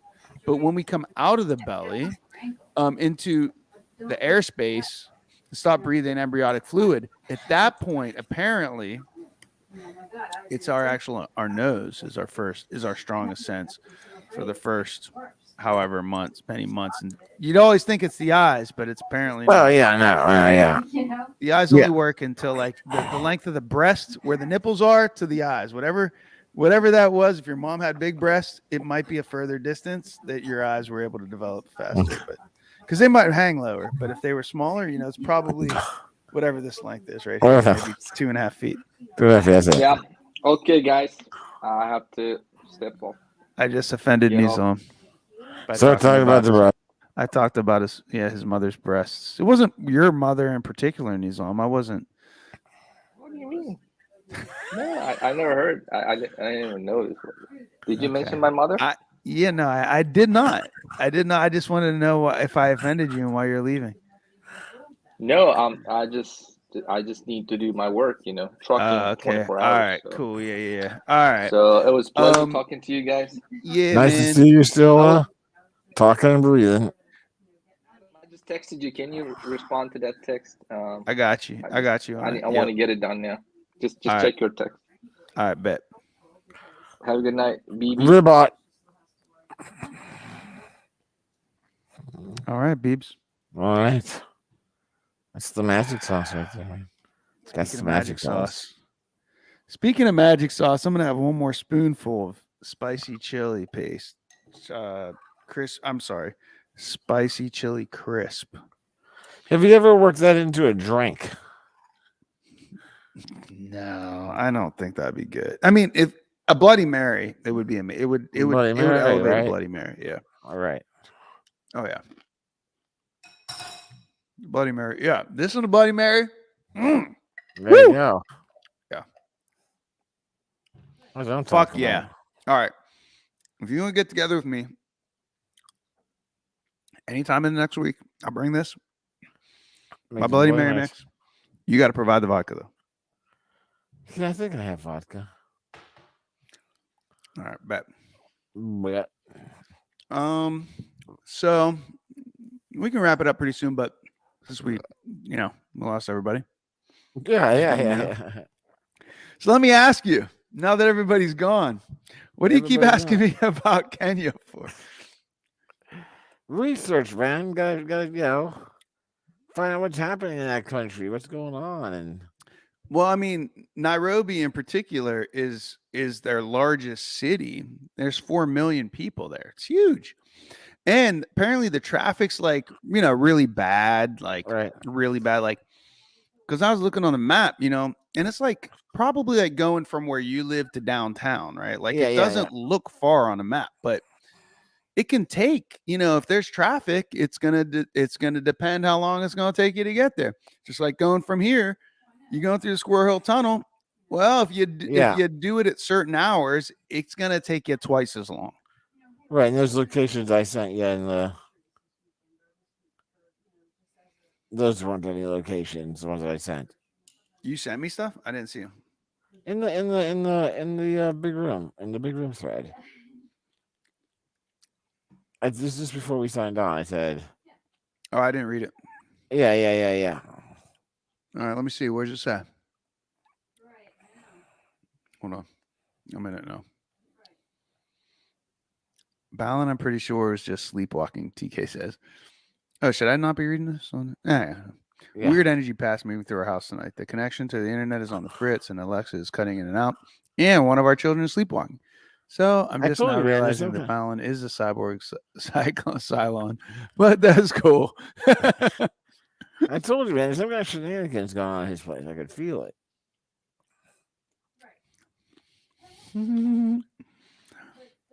Love to your roomies. I got to go to bed for work tomorrow anyway. Love you. Talk with you soon. Nice. Okay. And then I see a link from you. Oh, and she definitely doesn't live in Mamara State around Imara. No, definitely not. Okay. That is pretty close to the Airbnb, really. Yeah. All right. What happened there?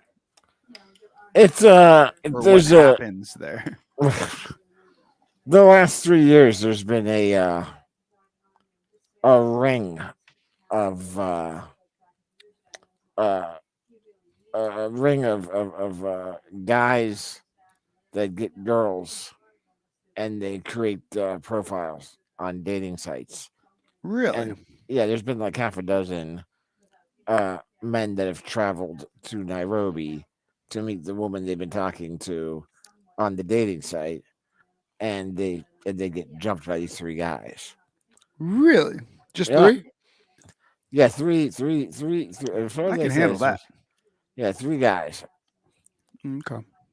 And the guys have stayed at large, but the women have been arrested. But there's been like half a dozen in the past couple of years, right in that area where they show up. Wow. The guy shows up, and then there's the girl's there. The girl's real. Wow. The girl's real, but then they show up, and the guy shows up, and there's 3 other dudes there.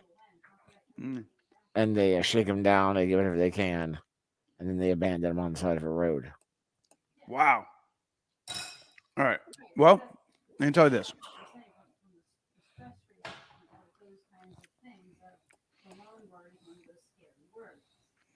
She has definitely done that before. 100%. I have her passport information, like actual, like she sent me a copy of it. And because for me to book a little jumper jet flight from Nairobi to a neighboring town called Sayea, it's an 8-hour drive. It's a 45-minute flight that costs $100 round trip. Fuck that. I'm not spending 16 hours on a fucking shitty ass bus. Right, yeah. When like going like to towns, like you ain't seeing shit.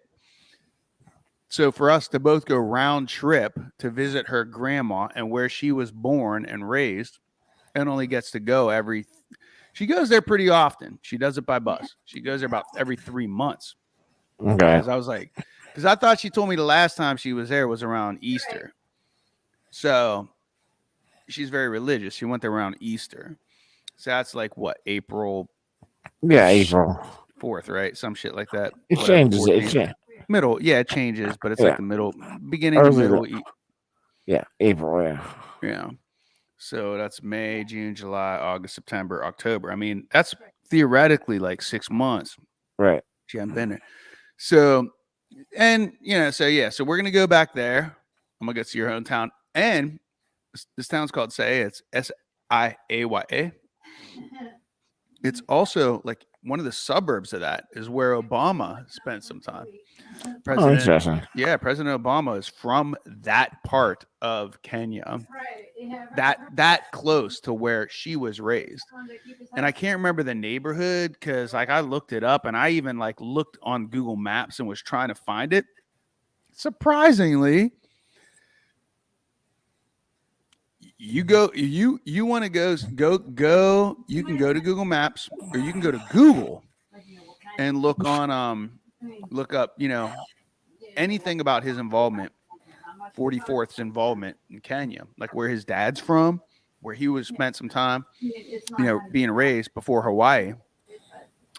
And like you'd think like, you'd be able to see it like the, on the Kenya map, but kind of can't.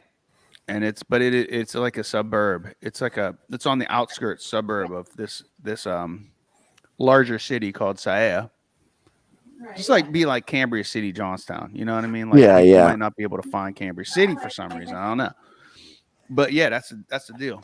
And so we're gonna go there. And to fly there, I have to show, like for me to book the reservation, I have to give passport information. So her passport is a Kenyan passport, which is extremely limited on where you can go. Even in Africa. Like Egypt, Cairo's 4 hours from Nairobi. It's a 4-hour flight from Nairobi. And she can't go without a work visa. And that sucks. Oh, wow. I could have had a layover there. Right. Yeah. Got to see the pyramids. It would have cost me about $400 more bucks, but on $1,000 ticket. So it would have been like $1,400 instead of $1,000 bucks. But I figured, I mean, if I were to go there on my own from Pittsburgh, it's a lot more time that I'm so saving on time, and I'm cutting the price in half because it was about $1,000 just to go there directly, which I had a ticket for, as everybody who watches the shows knows. Right. At the beginning of 2021. So yeah, but yeah, it's very limited to where she could travel. But say it's still technically part of like the, I don't know, like greater Nairobi, I guess. It's a 60-minute drive. Or I mean not a 60-minute drive, it's a 8-hour drive. So and then the airport that we fly into is about a 60-minute drive to where her grandma lives. Okay. But anyway, I have that, and like, she's just like, I have so much information about her, bro. Like, she has she's 31, her younger sister's 30. And she's close to where you're staying, or? What do you mean? No, like where you're actually staying? No. No. Oh, what do you mean? Where she lives? Yeah. Oh. Nah, I picked my Airbnb based on like I want like the Airbnb I picked looks like my apartment. Like it's super modern and really nice. Right. Oh. Any hooch. Like I said, don't want to talk too much about it on the public stream, but glad to talk to you about it in the private. Right. Shall we do? But yeah. But yeah, on that note, it's 11. We started a little late. It's 11. But it's electric. So anything else you want to bring me up to speed on? I think there's something I wanted to tell you. Ideally. It was unbelievable. Unbelievable, bro. Unbelievable. It's to the level of unbelievableness that I question, because I already rolled out God and devil mythology. I do not subscribe into heaven and hell, God and the devil. I'm a science guy. I think that subconsciously in your death state, that if you have a lot of stuff that you locked away and you're feeling real guilty about, and there's a warm blanket on you, you're probably going to have the equivalent of a waking bad dream.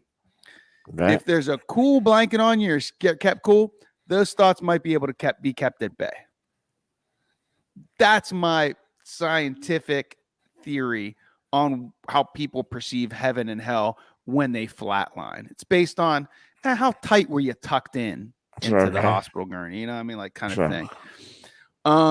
And how much bad shit have you repressed in your life that you know you're really shitting on people and like cutting throats, or at least stepping on throats to get money or something that is very worldly, something that very, very like, you know what? It's not a spiritual thing. It's just like, you were trying to buy stuff here, and you're willing to hurt other souls to get it.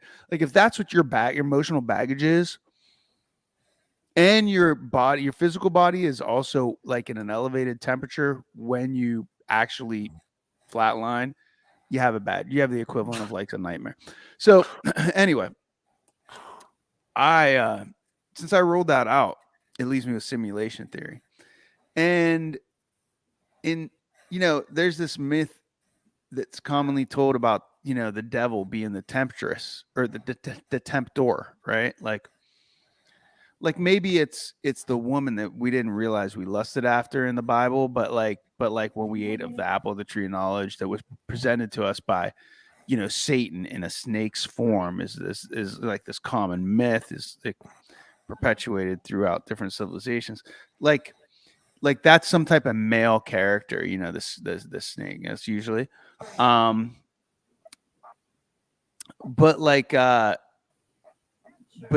I digress. The thing is that, I was tempted, very much tempted on Saturday by something that seems like it would have come from my own imagination, like my mental would create the temptation that would trip me up. Okay. Yeah. So in my apartment building, I come home after a day of work.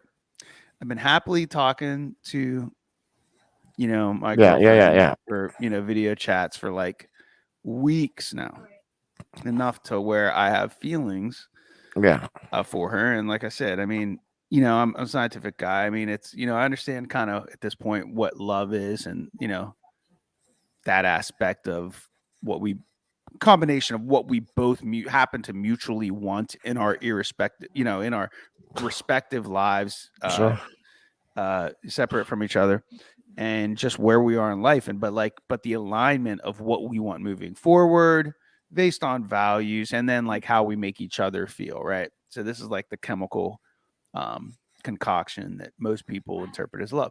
Well, I don't know where all this, but man, on Saturday, I walk in, come up to I'm on the third floor. I walk through the third floor. I usually take the stairs because I sit in my car all day. Yeah, so why not? Yeah. I can walk. I'm like, oh, stairs. I'll just get that exercise in. So I do this, and I open the door, and there's a girl. Ooh, she's like, ooh, like startled. Right. And they was like, oh, and I'm like, hello. And she's like, oh, you're that one that I saw with the two friends on the fire drill. And I'm like, yeah, that was me. And she's like, oh, I've been wanting to meet you. Like, and then like whatnot. And I was like, yeah, I remember you. Da da da da da. She's like, I was like, what are you doing alone? Like on this, because I knew she was in the building because I did see her in a fire drill like 3 weeks ago. And my friend introduced himself to her that I was with. She's 22 and hot, and happens to be a black girl. I don't know why this is the most recent flavor for me. I don't know. But acknowledging that it is, and if simulation theory were real, right? She's 20. She's 21, It's like kind of like it was like the computer was trying to go back and do a redo of something and knew already knew I fell for because this girl. So I go, I go, what are you doing alone? This is like the summary of the conversation. I was like, oh, okay. So what are you doing alone on like on on a Saturday night at 11 o'clock on my floor? I'm always alone. and it's my birthday. I'm like, oh, well, that's crazy because you're hot. And how old are you turning? Well, I'm turning 22 tonight. And I'm all by myself. Oh, And she's hot. Cleavage showing, low cut dress. And I was like, can't pass this up. Well, I'll buy you a drink. My apartment's right there. Come on. right. Oh, well, let me go freshen up, put some makeup on before I come up. I said, you're already tempting as it is. Come on. I was like, you don't need to put anything on to impress me. It's like, come on in. I got you this drink. Yeah. Comes into my apartment at this point. And I'm thinking, this is masterful. There's a devil. Woo! Her name's Anastasia. Okay. Numbing. It's a numbing agent. I, at the end of the night, renamed her a very Prince type name, as Prince would name all of his muses. Sometimes silly names, but in this case, like Carmen Electra. I named this one Anastasia Temptation. Okay. Yeah, because the temptation was unreal. So as I invite her into the apartment, show her my liquor cabinet, which is always impressive. Have her, and she was like, I got this margarita, and like we go down. She's like, oh, I could tell she wanted a girl drink. It's like she doesn't drink that much or whatever. Didn't drink that much. So opposites now we get into her personality from my ex, is that I don't drink that much. So I have this margarita mix. So I make her this margarita. And she goes, and I'm like, because like when she comes in, I said, don't worry. I said, I got a girlfriend. And she goes, oh, like literally like, oh, well, that's a bummer because I was really crushing on you. Yeah. Yup. Yeah. Yup.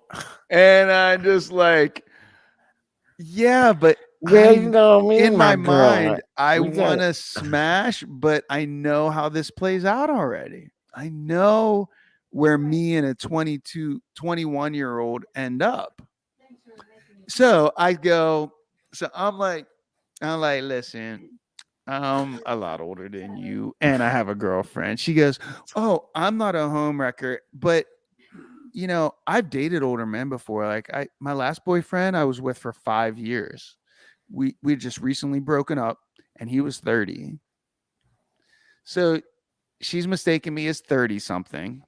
It's very similar to the last story thread. Yeah, my reality story thread. And she's come and I just chuckled and did not tell her my real age. She walks into my apartment and goes, oh my God. Now this is the upgrade. This is the upgrade to the the Android experience, is that she's like, oh my gosh. She's like, you have guitars. And I'm like, yeah. I was like, I like to produce music for fun. And she goes, well, I sing and play guitar. Oh, I said, well, here you go. Well, she's like, oh, I'm shy and all this. But long story short, she played me a song and was really good. Played the acoustic guitar that was not her guitar. She's like, I should go get my acoustic electric.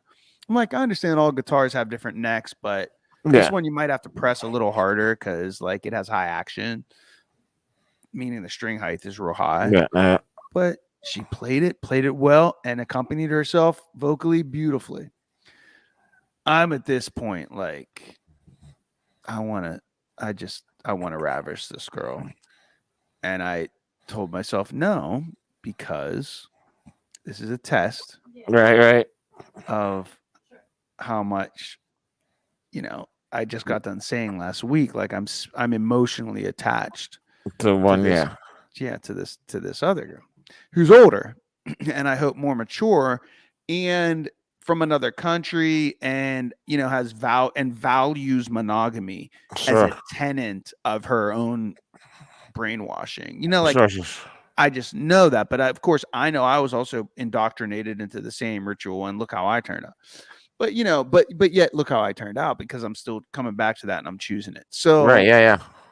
this is what I'm weighing, and I'm just like, BB, oh my God. Like, I couldn't believe it. Like, and then, so I'm like, I don't care. There's no harm in flirting. And I was like, you know what? Like, I got this record label, and as a promoter, I told her, I was like, listen, there can be nothing that happens between me and you. I want to make this clear, but I am interested in you, like, musically, like check out these other dudes that I'm messing with, on my label, and Sure. I'll show you some of my stuff.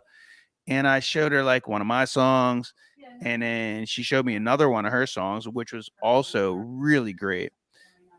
And it was a kind of a love song. It wasn't about drugs, Yeah. getting wasted, like this other girl I had told you about that, So it's like this girl seems to have it going on, but there's an abandonment.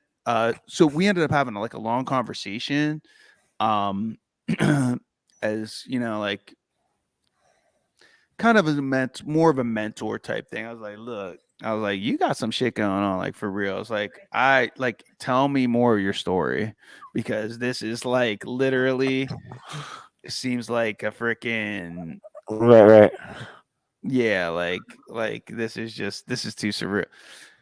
So she tells me, she's like, she's been on her own since 17. And the way that she got into the building was that it's like she had a friend that works at the company that kind of manages buildings, and wanted to help her out and like kind of put her into a good place. And she's looking for good people, and she cut everybody out of her life. That's why she was by herself, because like anybody that had negative, stuff going on, including her ex that was into drugs and drinking, and like really became abusive, like after 5 years, like it became toxic and a lot of negative controlling shit. And I was like, hand up again, like I was like, I can relate to that, through a past relationship. But at the same time, I was able to give her my advice and my takeaways, which was like, my grandma always said it takes two to tango. And it's hard to admit, like, who, if we're the average of the 5 people that we spend the most time with, who we're Right. inviting into our lives and not saying no to when we have a choice. So that's at least of our part of it, in the least, is that we allow this person to keep influencing us. Yeah. So, so we had like a really good heart to heart, and then she was like, I was about to play her this. I was like, let me show you this other song that I think is like really, really cool. I was going to show her this song I wrote called Karmic Divine. It has a lot of that in the lyrics, about that stuff and choice and, thoughts becoming things and all that kind of stuff. So like, and then she was like, I would love to hear this, but my cousins are here to take me out to, somewhere right now, because it's my birthday. Right. And like, they're literally here right now, but I can stay in here. And I was like, no. I said, you're in my building. We'll definitely connect up another time. She like showed me the text, like, that said, we're here. And I was like, no, cool, go. That's enough for me anyway, because I'm thinking in my mind, like, the more you stay in this close proximity of space with me, Yeah. oh man, like it's so tempted right now to just like crush this. And she leaves, and then like an hour later, this is like 12:30, so like at 1:30, I get a message from her saying, hey, you up? If you still want to hang out, like she's like, my cousins are acting weird, and do you have a car? And I said, I said, I replied, I was like, darling, I'm in bed talking to my girlfriend right now. I'm in for the night. Right. But still interested in your music. Like, keep doing your thing. We'll talk soon. Couldn't believe it. And she was like, "Oh, sorry." Like, was what her reply was. So I haven't heard from her since. But I made my choice. Between another 22-year-old fling that would eventually like, oh, I thought you were 30, but you're 50, and I'm still super attracted to you, Right. but I can't. And like, no, like I just literally been there, done that. And like changing certain characteristics of this isn't going to have a different outcome Right. for me. You know what I mean? It's not, I already know that odds wise as a betting man. And I'm sticking with my 31-year-old girl that is from another culture and like really like, I'm not trying to like do broken wing syndrome here where I'm trying to find someone who's broken and fix them. Like this girl happens to be in Nairobi, but like she's spiritually grounded. Like she's a good person. Like she doesn't have drinking problems, drug problems, nothing. Is into monogamy. And like, but yet I still can have an opportunity to kind of rescue her economically from a situation that she didn't have a choice in and was like unable to raise herself out of in 31 years based on factors that I still don't have all the details of because I haven't gone through her work history or anything else she's dealt with. Right. However, today I did find out that she has 3 siblings, 2 of which are sisters and 1 brother. The brother's 20 and still in high school for some reason. Yeah.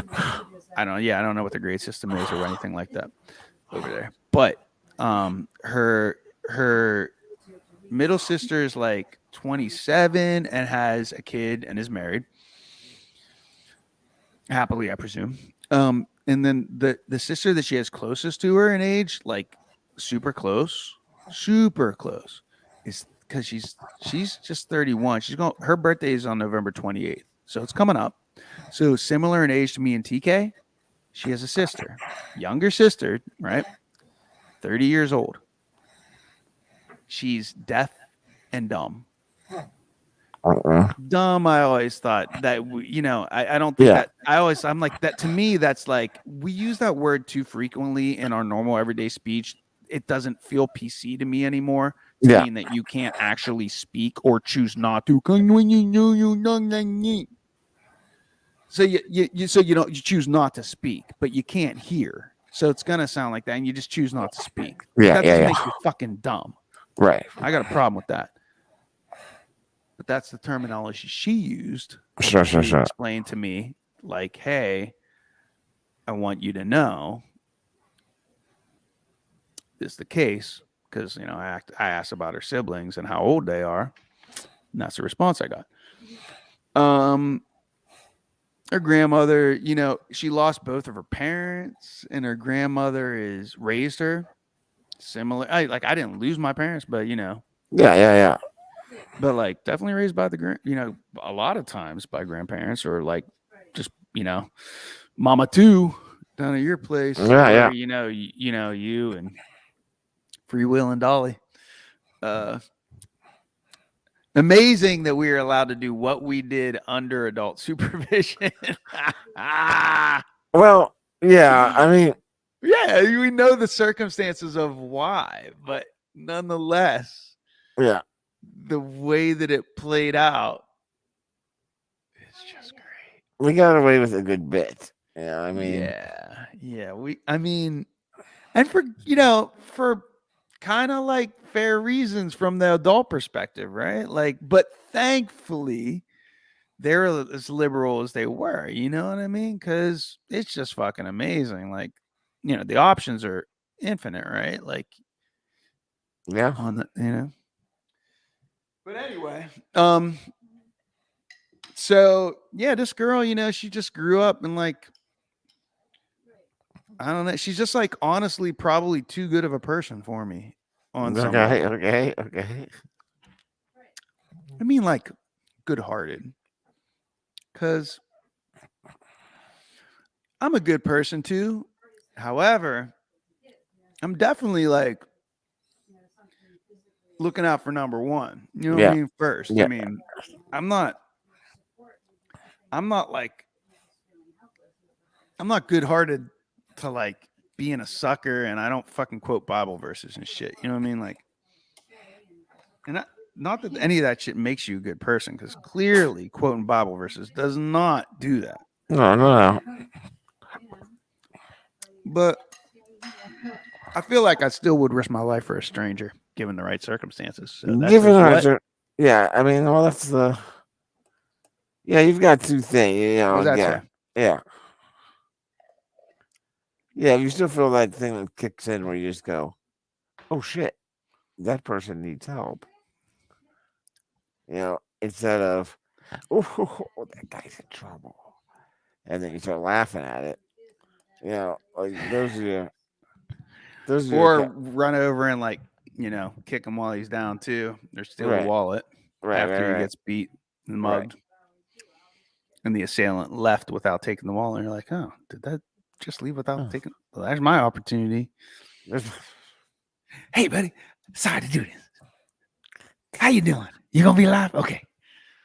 Sorry to take the wallet. There was a comedian. There was a comedian I just watched recently. Oh, I can't remember his name, dude, but he's on Netflix. He had a fairly funny stand-up called "Ain't for the Weak." It's called "Ain't for the Weak," and sounds right up your alley. He does a hilarious bit on kids, kids today, and he's like, you know what the problem with kids today is? You know what the problem with kids today is? It's the playground. I'm listening. I'm gonna go get a drink. Yeah, and they go, you know what the problem with kids today is? It's that it's the playground. The playground's the problem with kids. You know, when I was a kid, I was growing up in the 80s. The playground was made out of concrete. It was asphalt. There was glass on the playground. If you'd run around, we'd fall down, skid up your knee, get back up, you'd keep on playing. Have you been on a playground nowadays? It's like a sponge. They have altered the texture of the earth for these children. They're running around so they don't get hurt at all. That's the problem. That's where the problem comes in right there. I was like, that's a hilarious observation.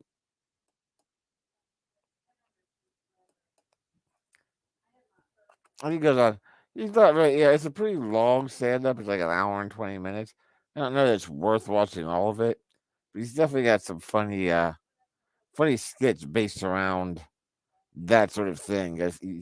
He looks like I think he's probably roughly our age. He looks like mid to late 40s, and so he grew up in the same basic era that we did, and so he's got some stories of what it was like playing games when he was a kid compared to now,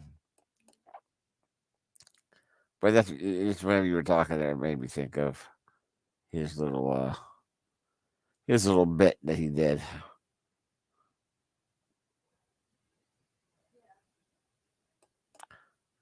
You're still on mute, man. You are still on mute.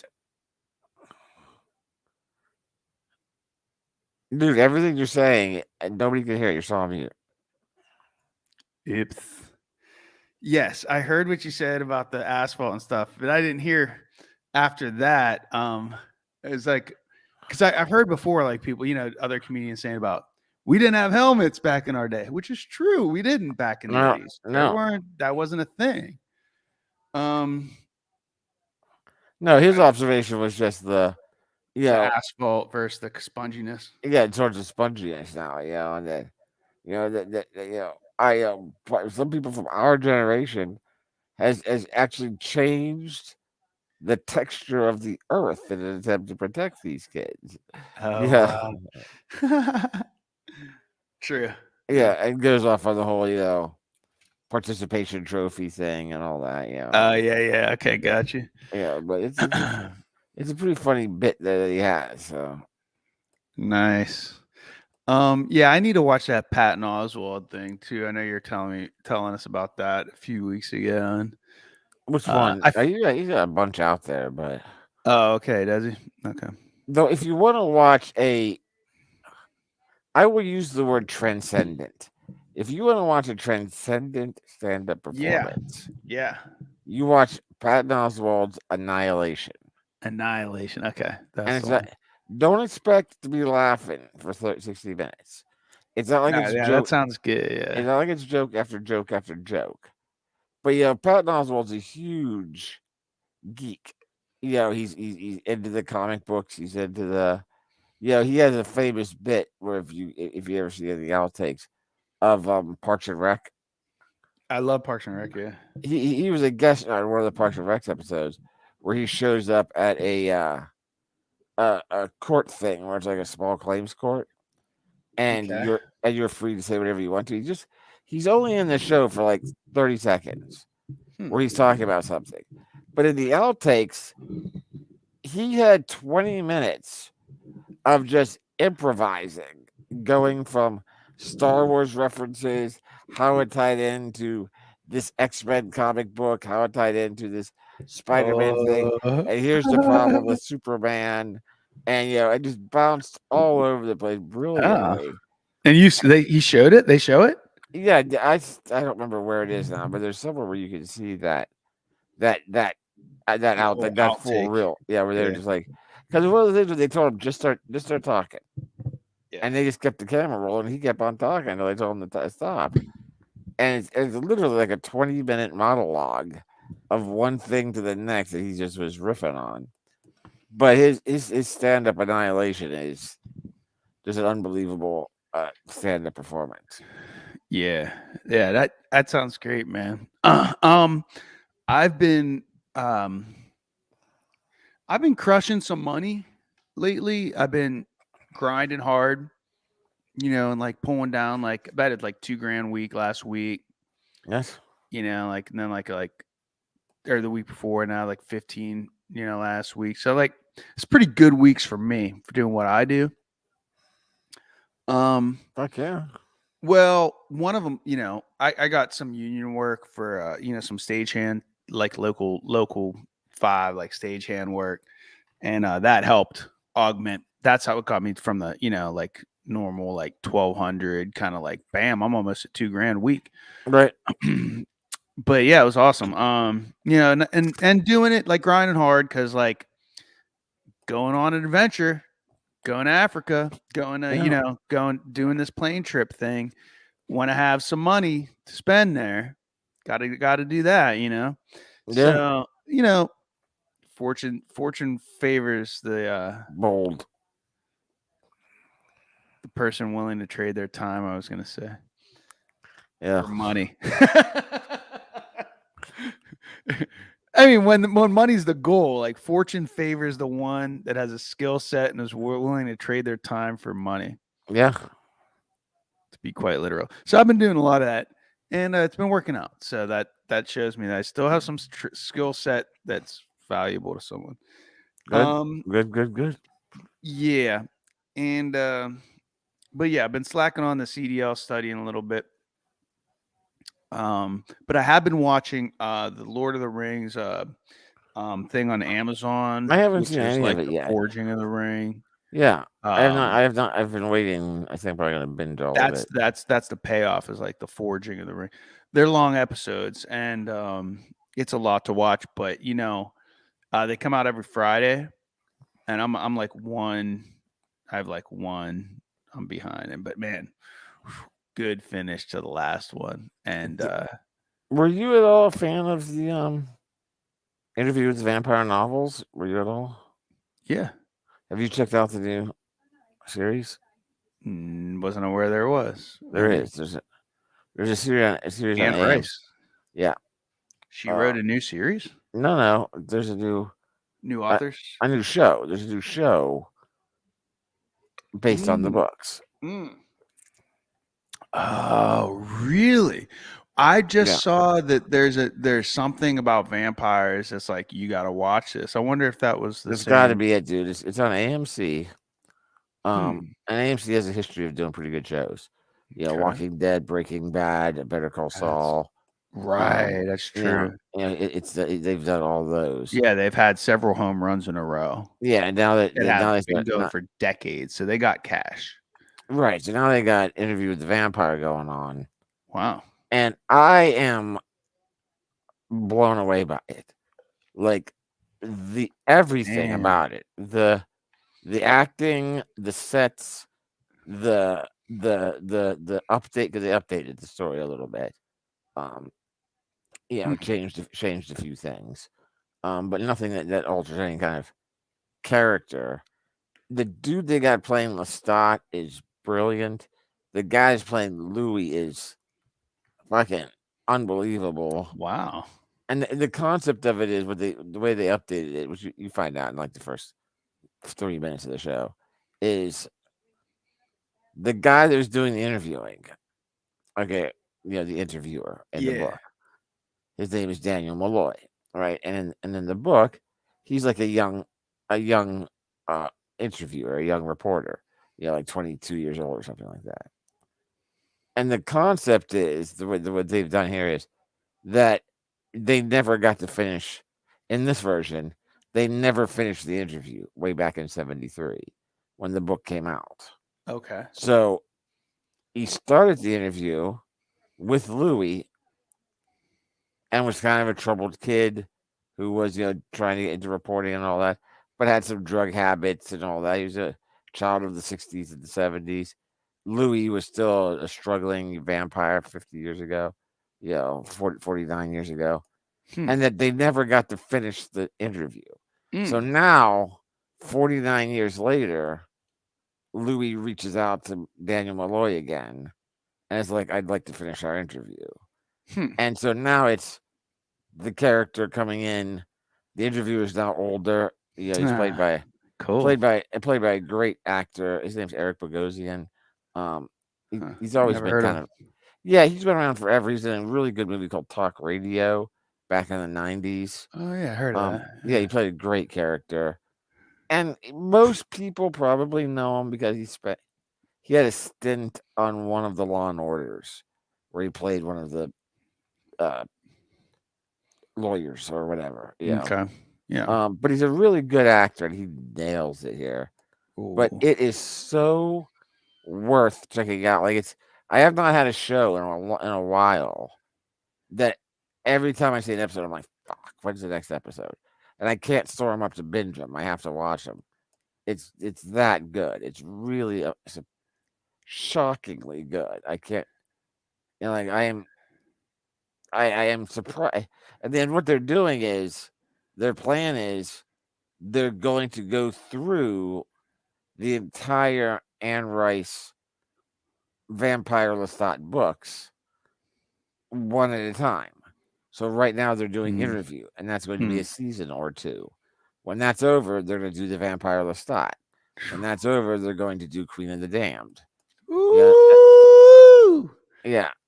And Rice Heritage Foundation getting paid. Yeah, she's an executive producer on the show, so she's involved. Damn. But it's so worth checking out. If you have go to the AMC website. I think they stream them there. So I think you can see them on the AMC website if you don't have access to the AMC channel. Really? Yeah, I think you can get that. Oh my There's God, AMC and AMC Plus. You can just stream them for free? Yeah, on AMC, the regular AMC, I think you can stream them for free, but there's commercials. Okay. Yeah, there are commercials. And then there's AMC Plus, which is like $4.99 a month or something. And if you do that, I mean, if the series that is that good, and there's already enough that I could binge starting now. There's 3 episodes out right now.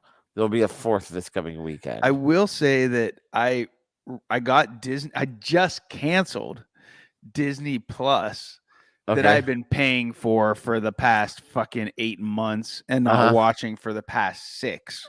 Okay. Because I wanted it, because in the Big Room T, we had a conversation about that Beatles documentary. Oh, yeah.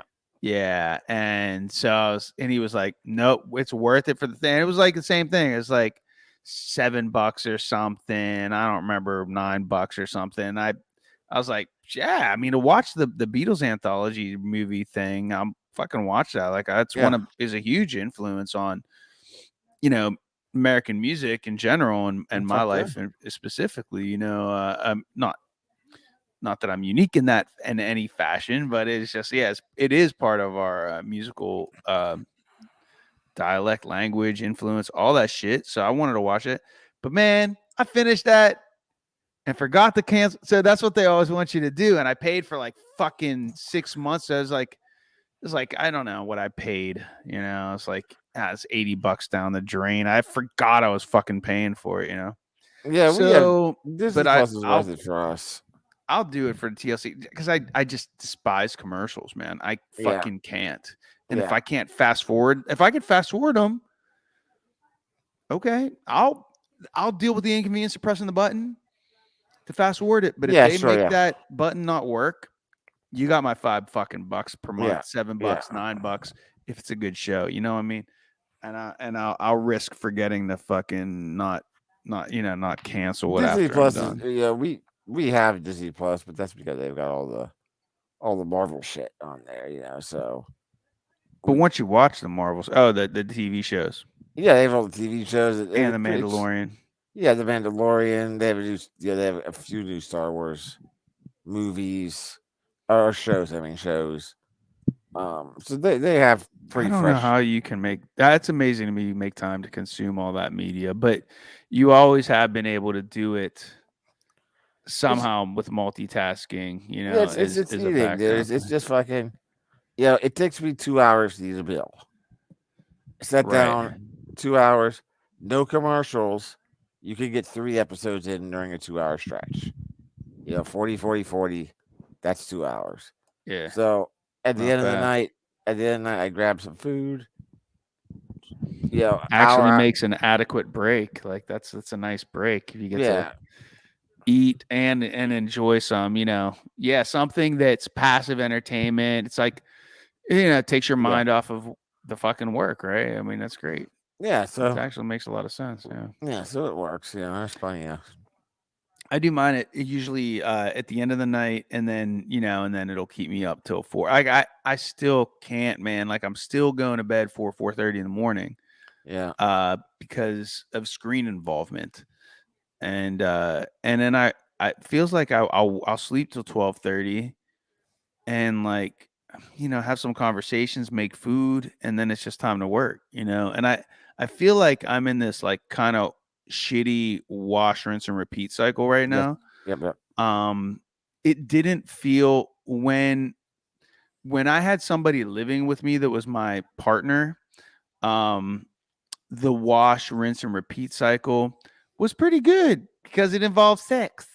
So I didn't mind it repeating daily as such and being like, well, got to go to work now. I don't know. Somehow it just felt like that was a good trade-off. But now it's just me, and it just feels like I'm in this. But I do, but by booking this flight, like I'm like really excited. Like the next 2 months is gonna fly by, and I can do the wash, rinse, and repeat and not feel like, was my life meaningless before? Yeah. Why didn't I serve a greater purpose like I knew I was supposed to? Love. But because I don't, there's no name for gods. It's just you're just getting to the source. Just worship love. So yeah. But you can still curse at love. You can still curse at anything you want to. But yeah, dude. I mean, obviously, anytime. I mean, and that's even just. I fell into the same thing the last couple of weeks where I was feeling that kind of. But that's just because I had a very busy and very fun September. Like I was not home much. I was traveling or having one kind of, pleasurable experience or another, for 3 of the 4 weeks of September. Yeah. You know, and that was all fun. Then I come home, and it's like, okay, you got to catch up on all your email. You got to get back to the work. It's And so then you gotta get- painful. It's so Oh, hard yeah. to get Yeah. into the flow after a vacation like Yeah, that. it's so hard. And then you get into it, and you're like, Why? what am I doing? Yeah, but you know, But everybody has to do something, and that's the way capitalism is in 2022, and that happens to be where we're, spatially, time continuumly located. yeah, I don't know how else obviously, to say I mean, that. there's no way for me to, I mean, it's very. There'll be times where I'll really want to bitch about having to work, and then I'll think about my work, and I'll go, I can't bitch.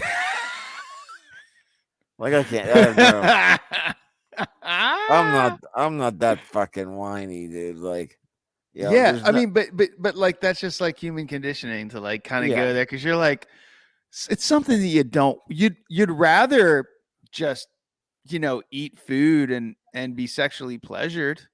and yeah, and I'd love to be. I mean, like that's everybody. Like if you dissolve it away, it's like, well, what would you rather be doing? I mean, That's always gonna win. Obviously, like today, I was losing my voice because I was talking so much about things I didn't want to be talking about. Right. I was talking about contracts and hours and schedules and just talking so much that you're like, did I just spend 6 hours in a row talking about whatever shared moderation or what should we charge for this and things like that and just talking about it? Yeah, I did. And but I can't when I look at the Yeah, first world The- problems. At the end yeah, of the day, you're like, yeah. well, okay, The- but I'm making this much. I'm doing better than most Americans. And when you realize that too, it's like, oh, okay. I feel the same way because, like, I mean, the thing is, in a different way. I think that, I also think that we're also just based on our overall background and family experience and all that.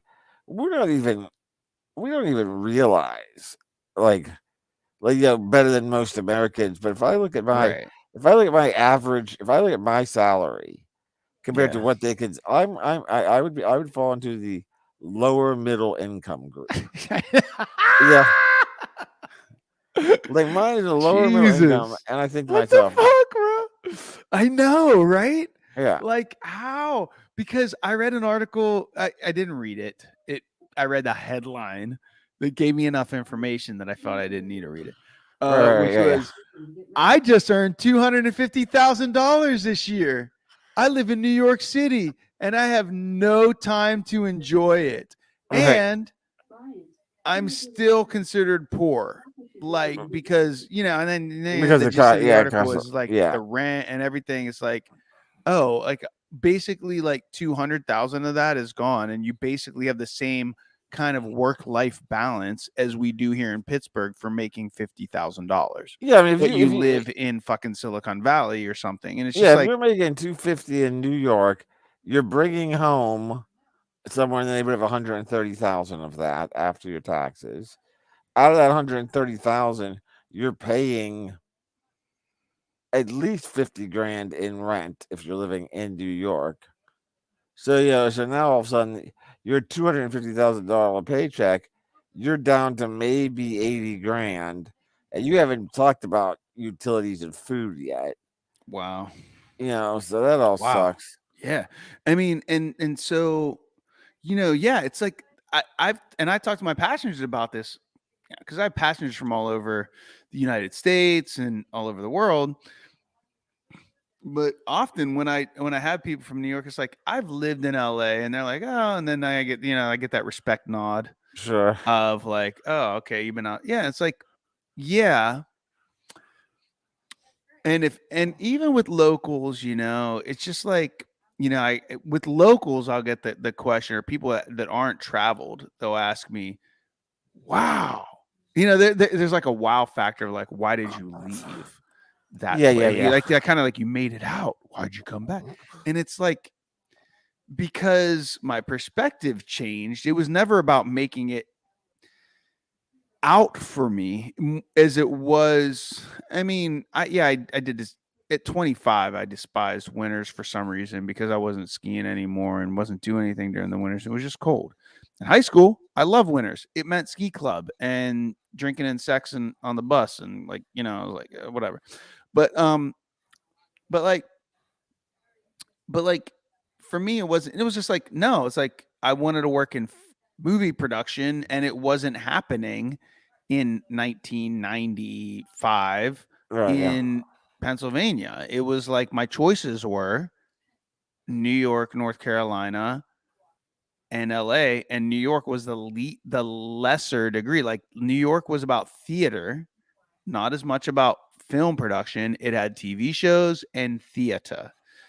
And that wasn't what I wanted to do. So then it became, I could go in a sunny climate, North Carolina, that's closer to home. I can drive it, or I need to buy an airplane ticket or drive 3 days to get to another sunny climate. So North Carolina was just a logical decision for me.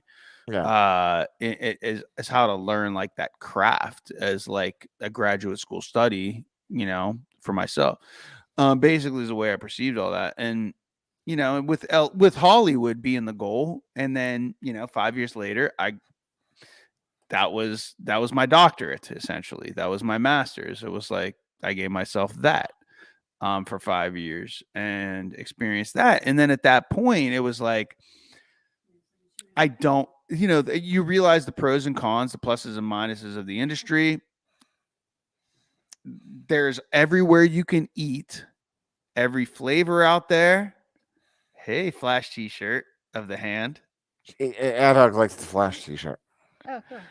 I'm giving remember, I just told me that Adam liked my Flash T-shirt because he can see, my torso. I'm not just the hand. Because you cross screen. It's only because you cross screen. What I'm wearing. So. Bye the hand and torso.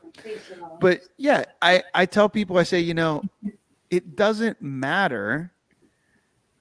Like to people outside of San Francisco, New York, and LA, they're like, but you had the world at your fingertips. You had everything you could possibly want to do.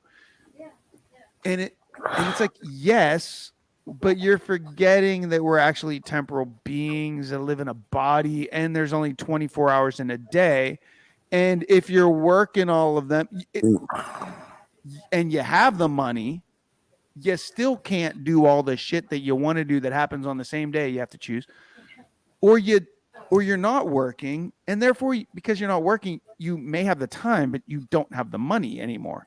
And this is the human condition of capitalism. It's like, yeah, there's everything to do, but I can't do all of it at the same time. So what's the sense then of paying 4 times the rent to have options that I theoretically have on paper, but in reality, I don't have based on economics. So, or time. So the quotient. And so, it just, these places stop making sense.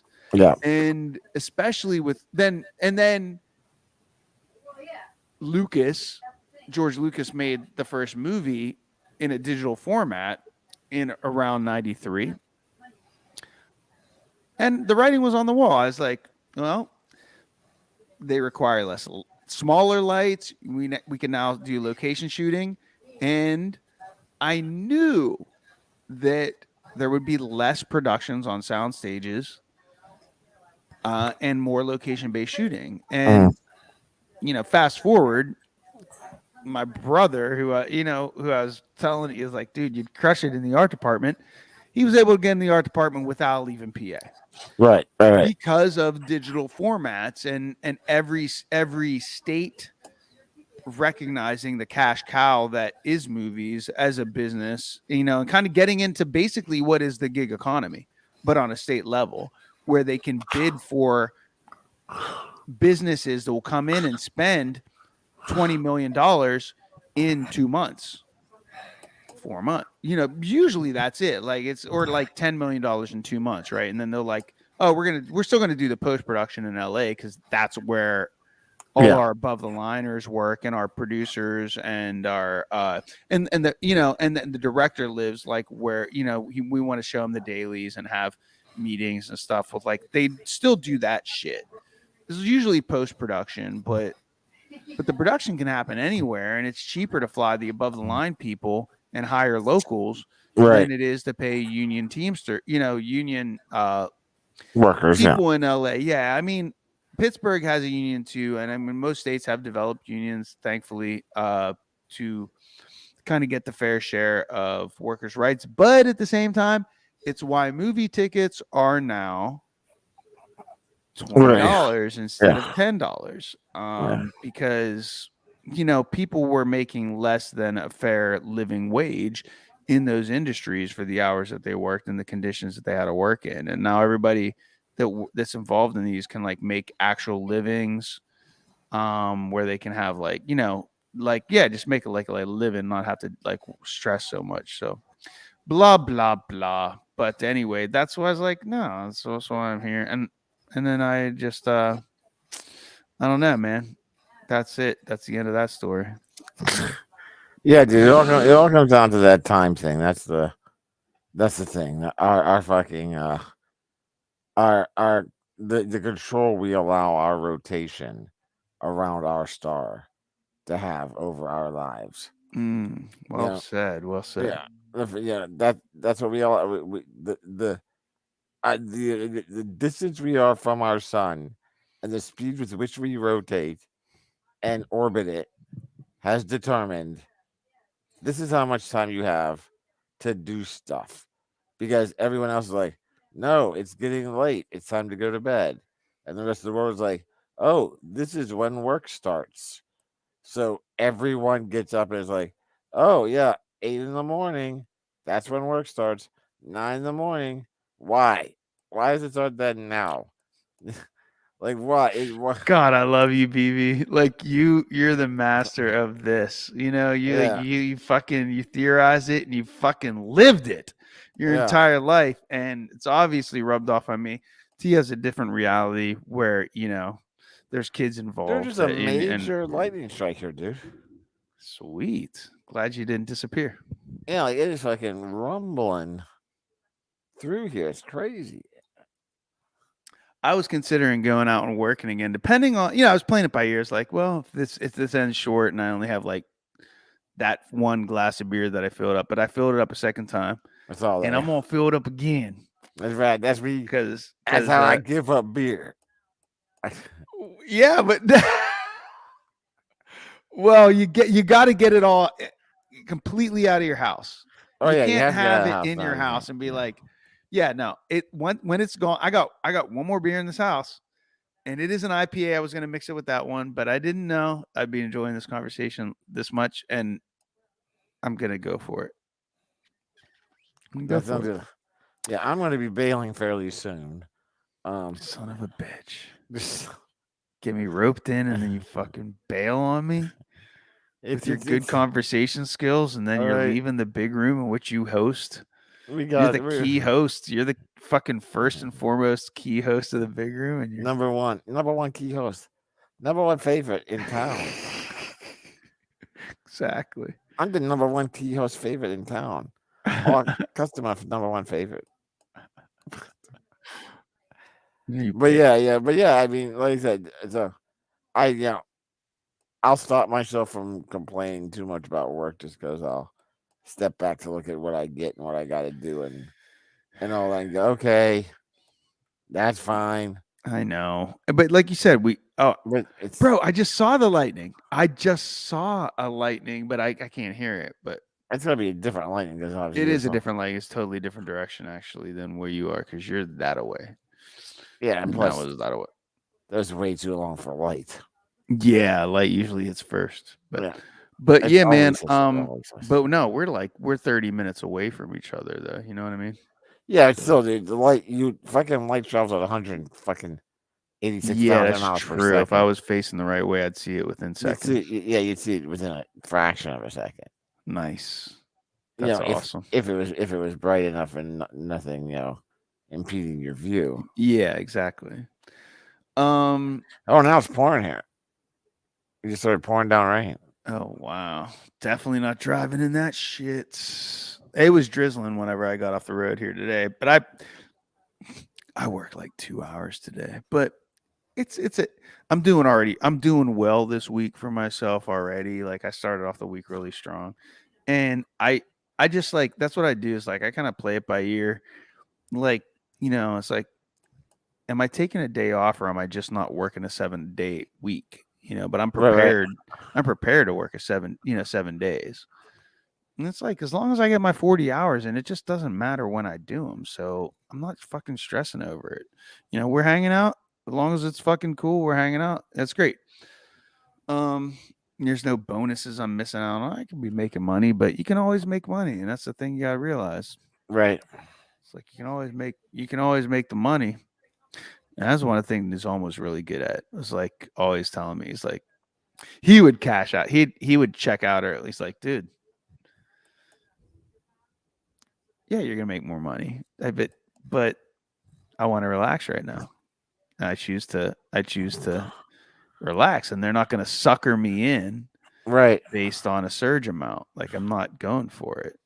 And he's very he's a great defender of his own time value. He's like, no, man. He knows what he makes and what he wants to make, and then he just stops. And it's pretty Yeah, cool. that's important, man. That's definitely important. Yeah, there's I gotta look at some we're talking about there's some legal stuff that's he wants me to look at, grammatically. He's filing. He's filing. That was the blah blah that he was asking me about. Yeah. Just some about like some banks and like there was somebody that he knows that like didn't respond to a bank warning of, hey, there might have been fraud on your account. Oh, okay. And because they didn't respond to it, the bank somehow assumed that it was fraudulent, and here it wasn't fraudulent, and or something like this. And so they closed his account and posted to like this online reporting thing that there was fraud in this account, and now this dude can't open a bank account. Or is having trouble opening bank accounts because there was reported fraud that that apparently he wasn't involved with or something like this. Right, sure. I don't know. I looked at it right before we jumped online, so apparently I got to look at that again. That's what he was asking me about. But blah blah. But yeah, man, everything's cool. Footmich. I'll look into these areas of I figured I knew there was something suspect because you kept asking about Nairobi. I'm like, Nairobi is a city of like 4 million people. It's fucking huge. So yeah, it's gonna have bad areas. It's going to, like just like every city in America. Just like the fact that there are articles out there about I know, but it's the same thing in New York. Schemes. Oh yeah, the romance on dating services with Oh, Nairobi, and that the location was like fucking 13 minutes from where your bed and breakfast is. Damn. Yeah, I mean there's shit like that all around Brooklyn too. Like if you research Brooklyn, like it's the fraud. Brooklyn is the fraud capital of the world. Nice. But it's Brooklyn. I mean, it's not. It's a big area in itself, but As there's long as more it's American white collar. domestic. It's white collar fraud capital of the world.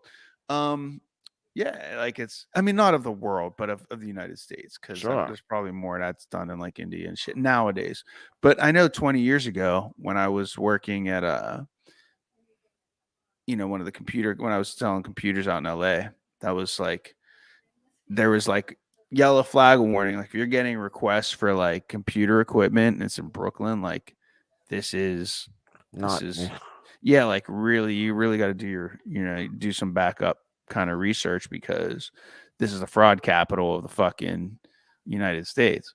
So, but it's so close to New York, right? Like it's like literally just a few miles in distance, but it still takes a long time to get there. And I think that's just similar to like Nairobi, in which, or like Philadelphia, it's block per block, Sure. where there's a super high end hotel, but don't walk a couple blocks in any direction because it's, like that street, that's where you don't want to be wearing your valuables.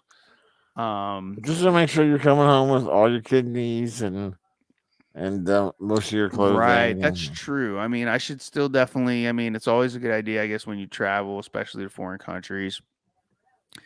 Like don't get stuff in glasses. Maybe like get it in a bottle, right, where they hand the bottle to you and pop the cap, and it's less likely somebody's gonna beep drug you or whatever.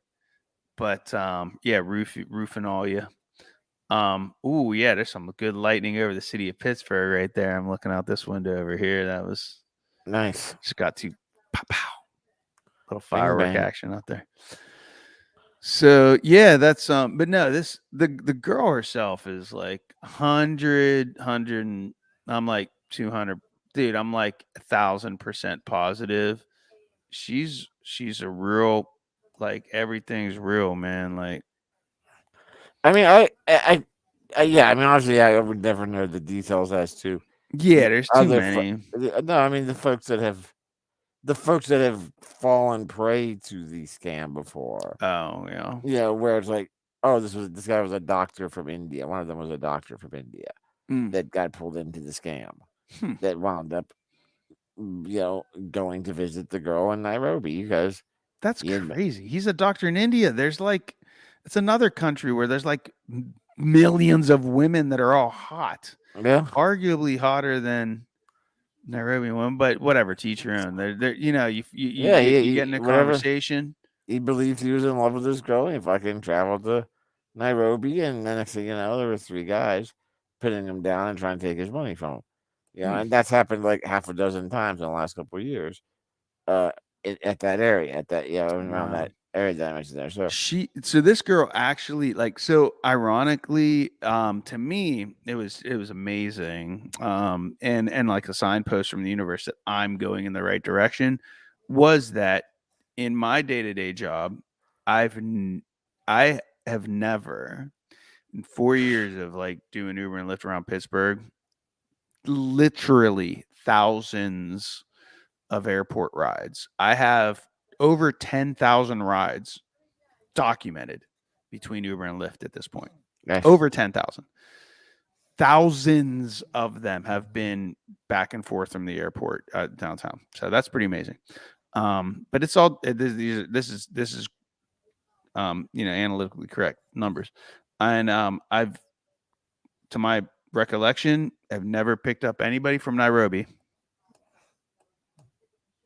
let alone Kenya.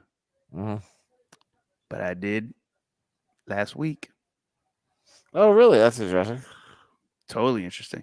So the guy, and to the point, when I told her about this, she was asking me, "Do you trust this guy?" And I was like, "I trust his earned. What are you talking like?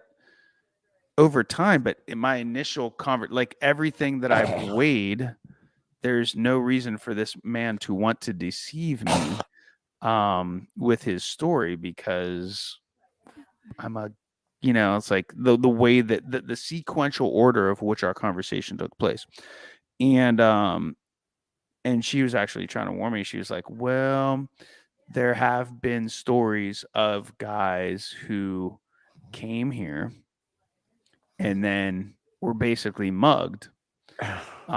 So she's like, you're coming here to see me. You're not coming here to see this guy. Because I was talking about this guy's like, he's kind of affluent. Like basically this as a story. Like my perspective is like, I go to the airport.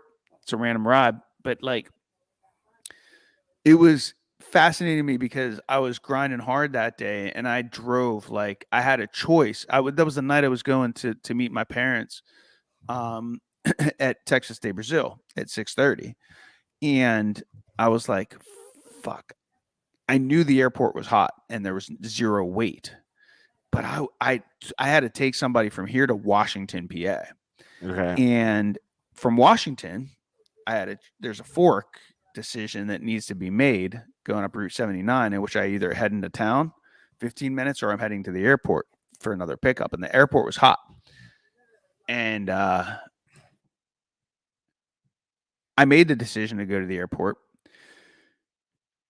Sure enough, I was 5 minutes outside of the airport when I didn't even have to pull into the waiting area, which is very unusual. That's how hot it was. And they assigned me a ride, and it was a $40 ride to take them downtown. Now, normally from the airport to downtown, our pay, I've been paid as low as $17. So to take somebody for $40, that gives you the idea of the supply and demand curve at that time. So I felt instantly validated on my decision to go there and squeeze this in, even though I was like, time wise, I'm gonna have just enough time, because I forgot to bring the gift card that I got you to Texas de Brazil, which by any time you want to cash that in, please let me know. It was on I need par. more ice cream, and I'm about ready to eat. It was on par with Green Forest, like beautiful, amazing, and the drinks of the Kachaka, those drinks, they had them on special, man. It was like normally $15, $5 a drink. Oh, that's nice. Yeah, so that I had type two, and they will were fuck you delicious. up if you get a good one. That'll fuck you Yeah, up. I had a couple. I mean, but you're eating all that meat and other stuff, so I mean, I felt nice, but I was still able to. I honestly, like, there was a lot of ice in the glass. It wasn't that heavy of a drink. I mean, there was the pour was fair, I would say, but it wasn't. It wasn't that much. It was probably like they might have given us 2 shots of that instead of the one. I don't know. It's probably an even shot, honestly, with the mixer. Anyway, it was a nice time, bro. I mean, for $5 for like a shot of, you know what I mean? Like, whatever. Yeah. It was good. It was nice to have it with the dinner and as a digestive and all this. The meats were great. It was really good. I enjoyed it. Anyway. But yeah, I took that ride, and that ride that was a $40 ride was this guy. And when he gets in my car, I'm like, he has this little like travel on suitcase, like it's a piece of luggage, like it's one that could theoretically fit underneath the front seat. You're sitting in front of me, like you didn't have to check it, but it weighed like fucking 40 some pounds, like it was heavy as fuck. And I was like, damn, dude, you stuffed a lot of stuff in here, didn't you? And because I always put their luggage in my trunk. He's like, yeah. He's like, that fucking piece of luggage cost me $200. Mm-hmm. And I was like, holy shit, dude. He's like, it's 5 fucking pounds over the weight limit. I was like, dude, you're at like 40 some. I was like, wasn't there something in there that weighed 5 pounds you could throw out? He's like, I had no time. They were like, literally, you need to decide, like, you were running so late. Like right now, this either goes on and you're paying it, or you're not getting on this flight.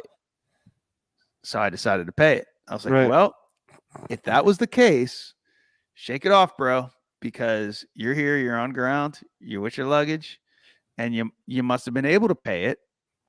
So at this point, it's just what I call first world problems. And he laughed, and and then I was like, hey man, where's that accent from? I knew it was an African accent. He was a black guy, well dressed, and he's like, I'm from Africa. And I said, well, that's cool, man. I was like, I'm dating a girl right now from Nairobi. He goes, I think I skipped Kenya. I just said Nairobi. He goes, wow, man. He's like, really? I'm from Nairobi. That's my place. Crazy. I know.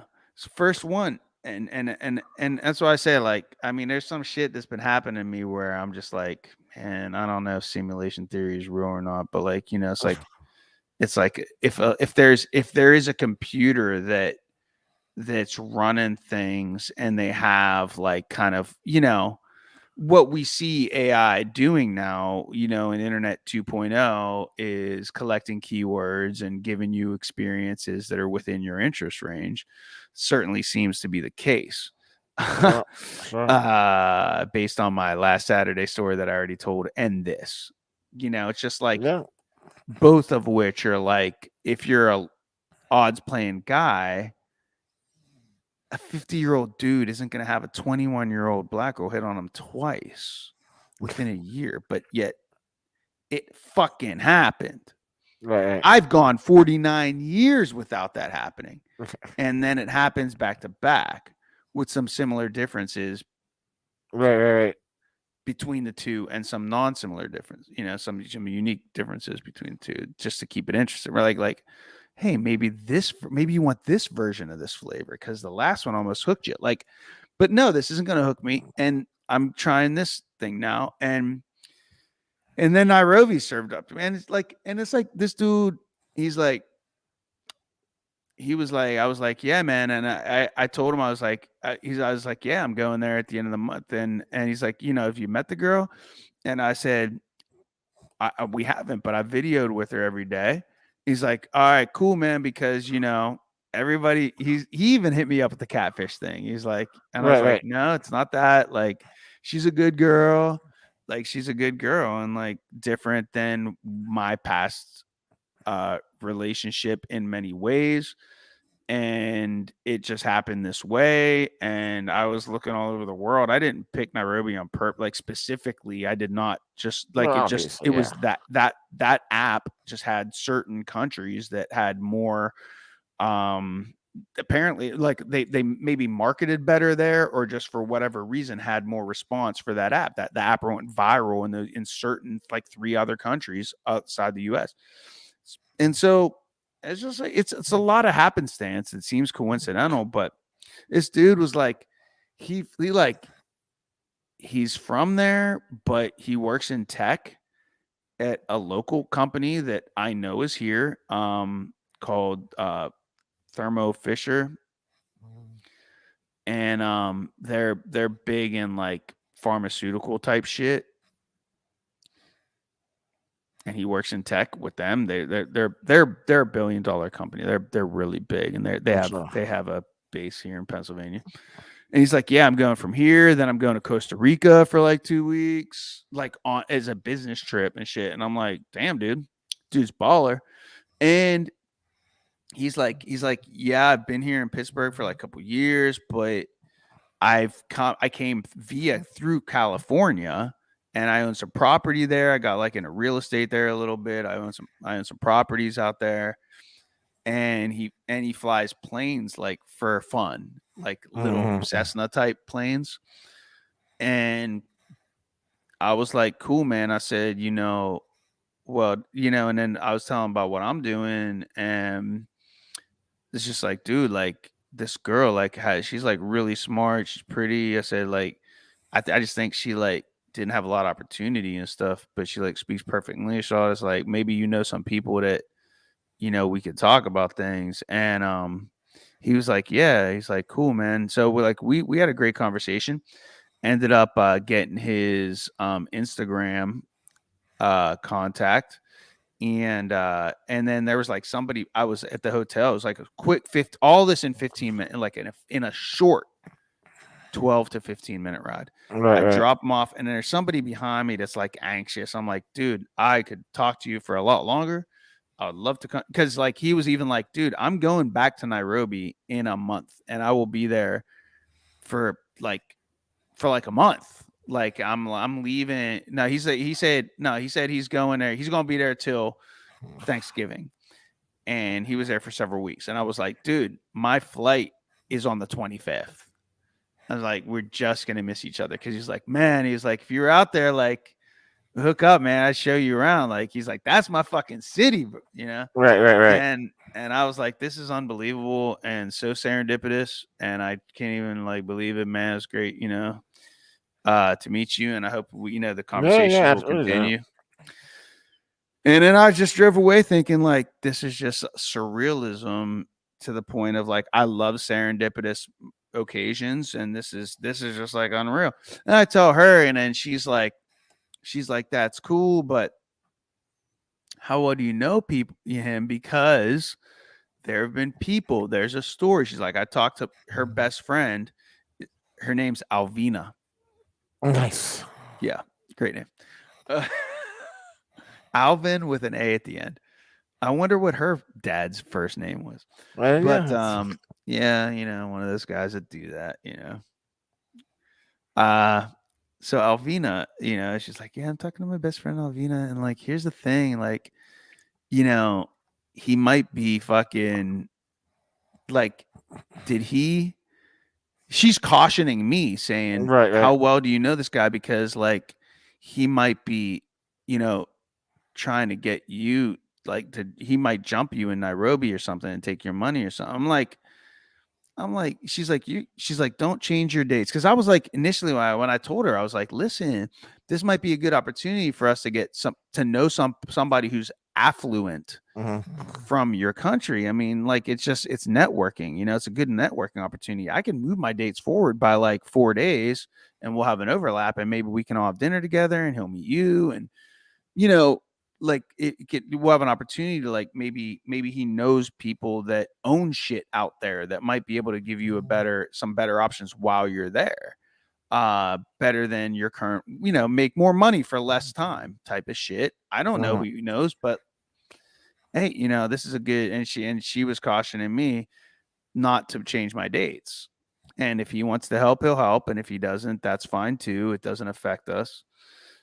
And I said, Just well, stay safe, fine. dude. Just stay safe, stay cautious. Stay alert. Just stay safe. Well, what do you think about all the new information that you have, though? I mean, I think it's very interesting about the the Uber ride there. Yeah, I think that's very, But again, I'm cautious. Was it a serendipitous thing of something good, or if he's immediately warning you about her as well, is that a thing of, yeah, no, dude, be careful.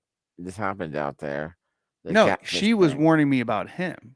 Yeah, but you said he had mentioned to you about catfishing stuff, and you were like, no, dude. That's yeah, everybody's gonna do that. Is whenever you tell them about like that you met somebody online, but you haven't actually physical met. I mean, that's a natural kind of, I mean, that's but yeah, sure. But and then the other thing is, I went on his Instagram and like everything that he said was validated. Like I'm not questioning him. He has a history. There's pictures of him in his in these private planes and a lot like he has an Instagram history that validates everything he told me.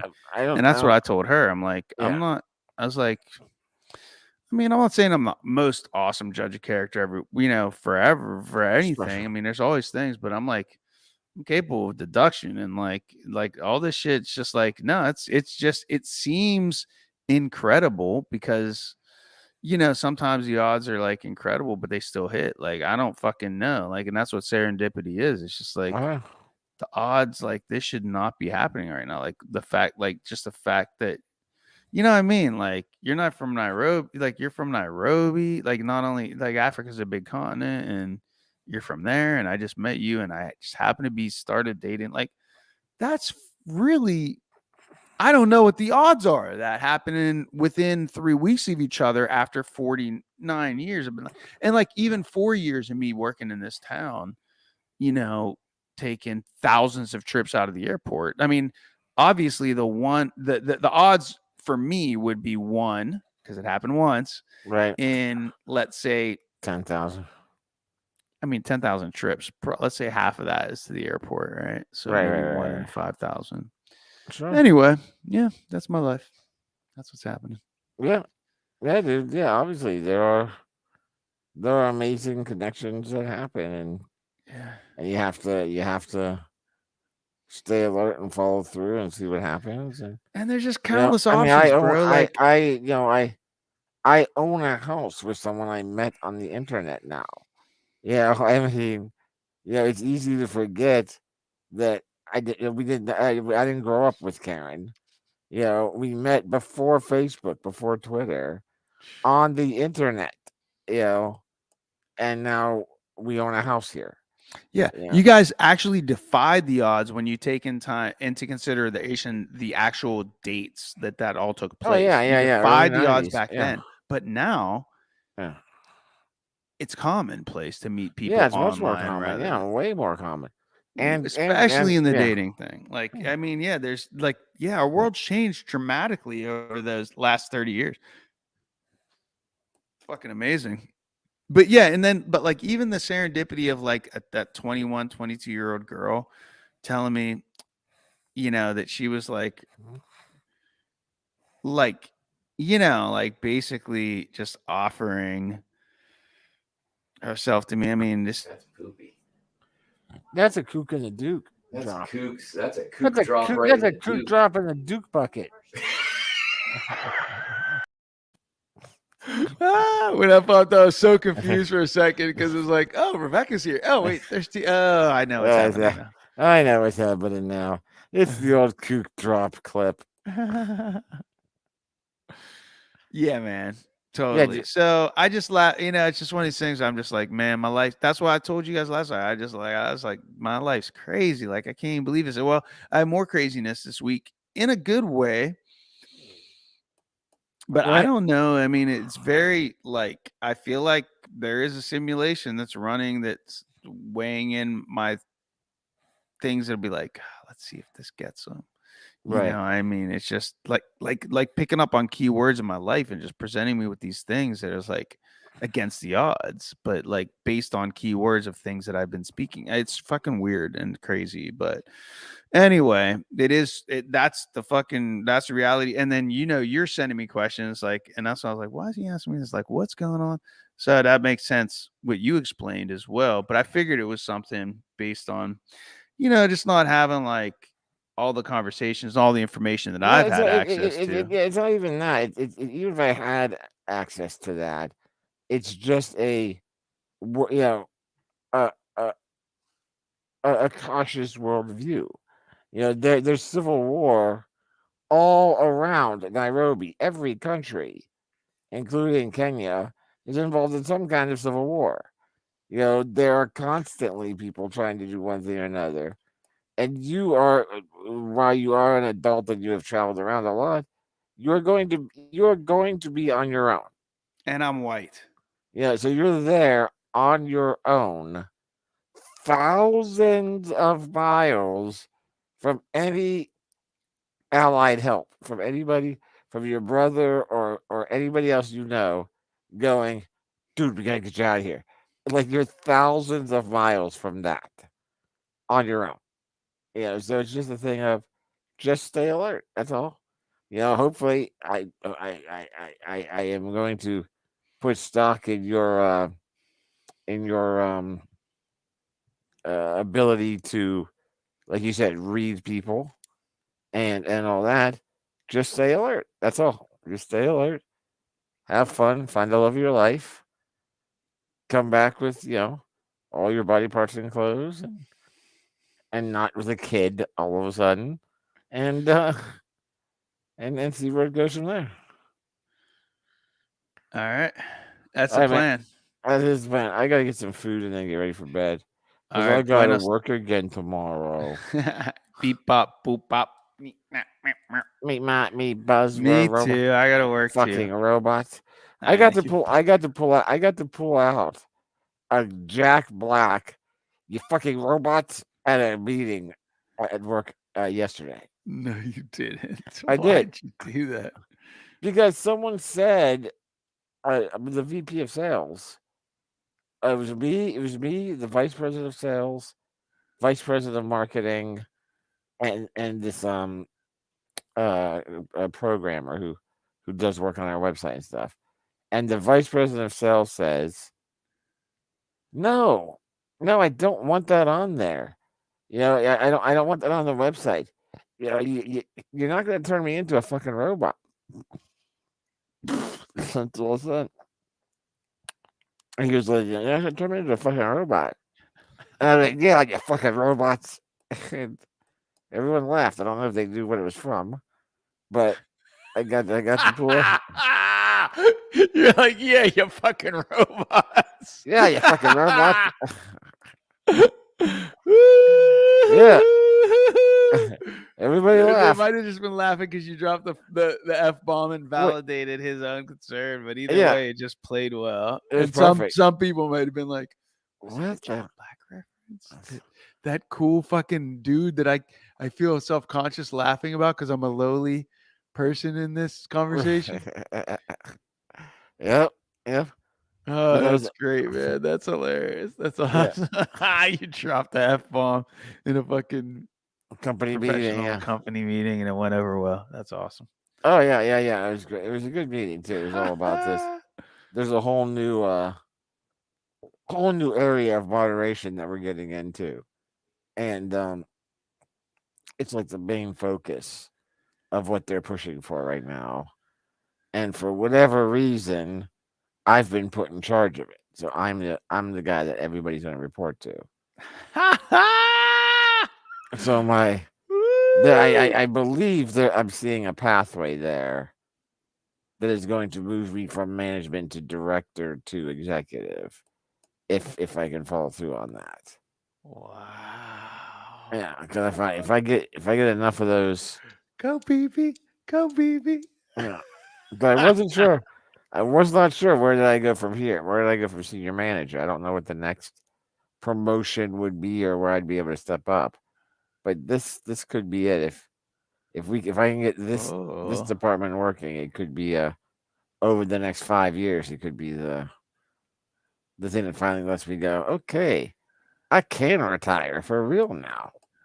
Oh, enticing. Yeah. Well, I wish you the best, BB. I got, of course, 100% full faith in you. If anybody could pull it off, I can do you're it. you're always the guy that I'll bet on, man. That's for Always fucking bet on sure. Bry.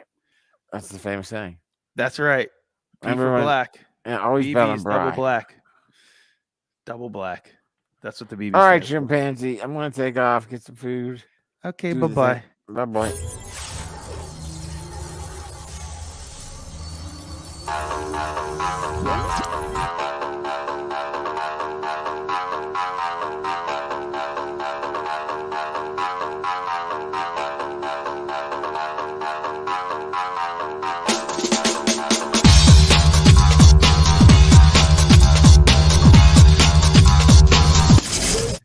I'm scarred for life, but I'm set for life, and I'm set for life, but I'm scarred for life. And I'm coming at you. I'm fucking crazy. I'm fucking psycho, fucking insane.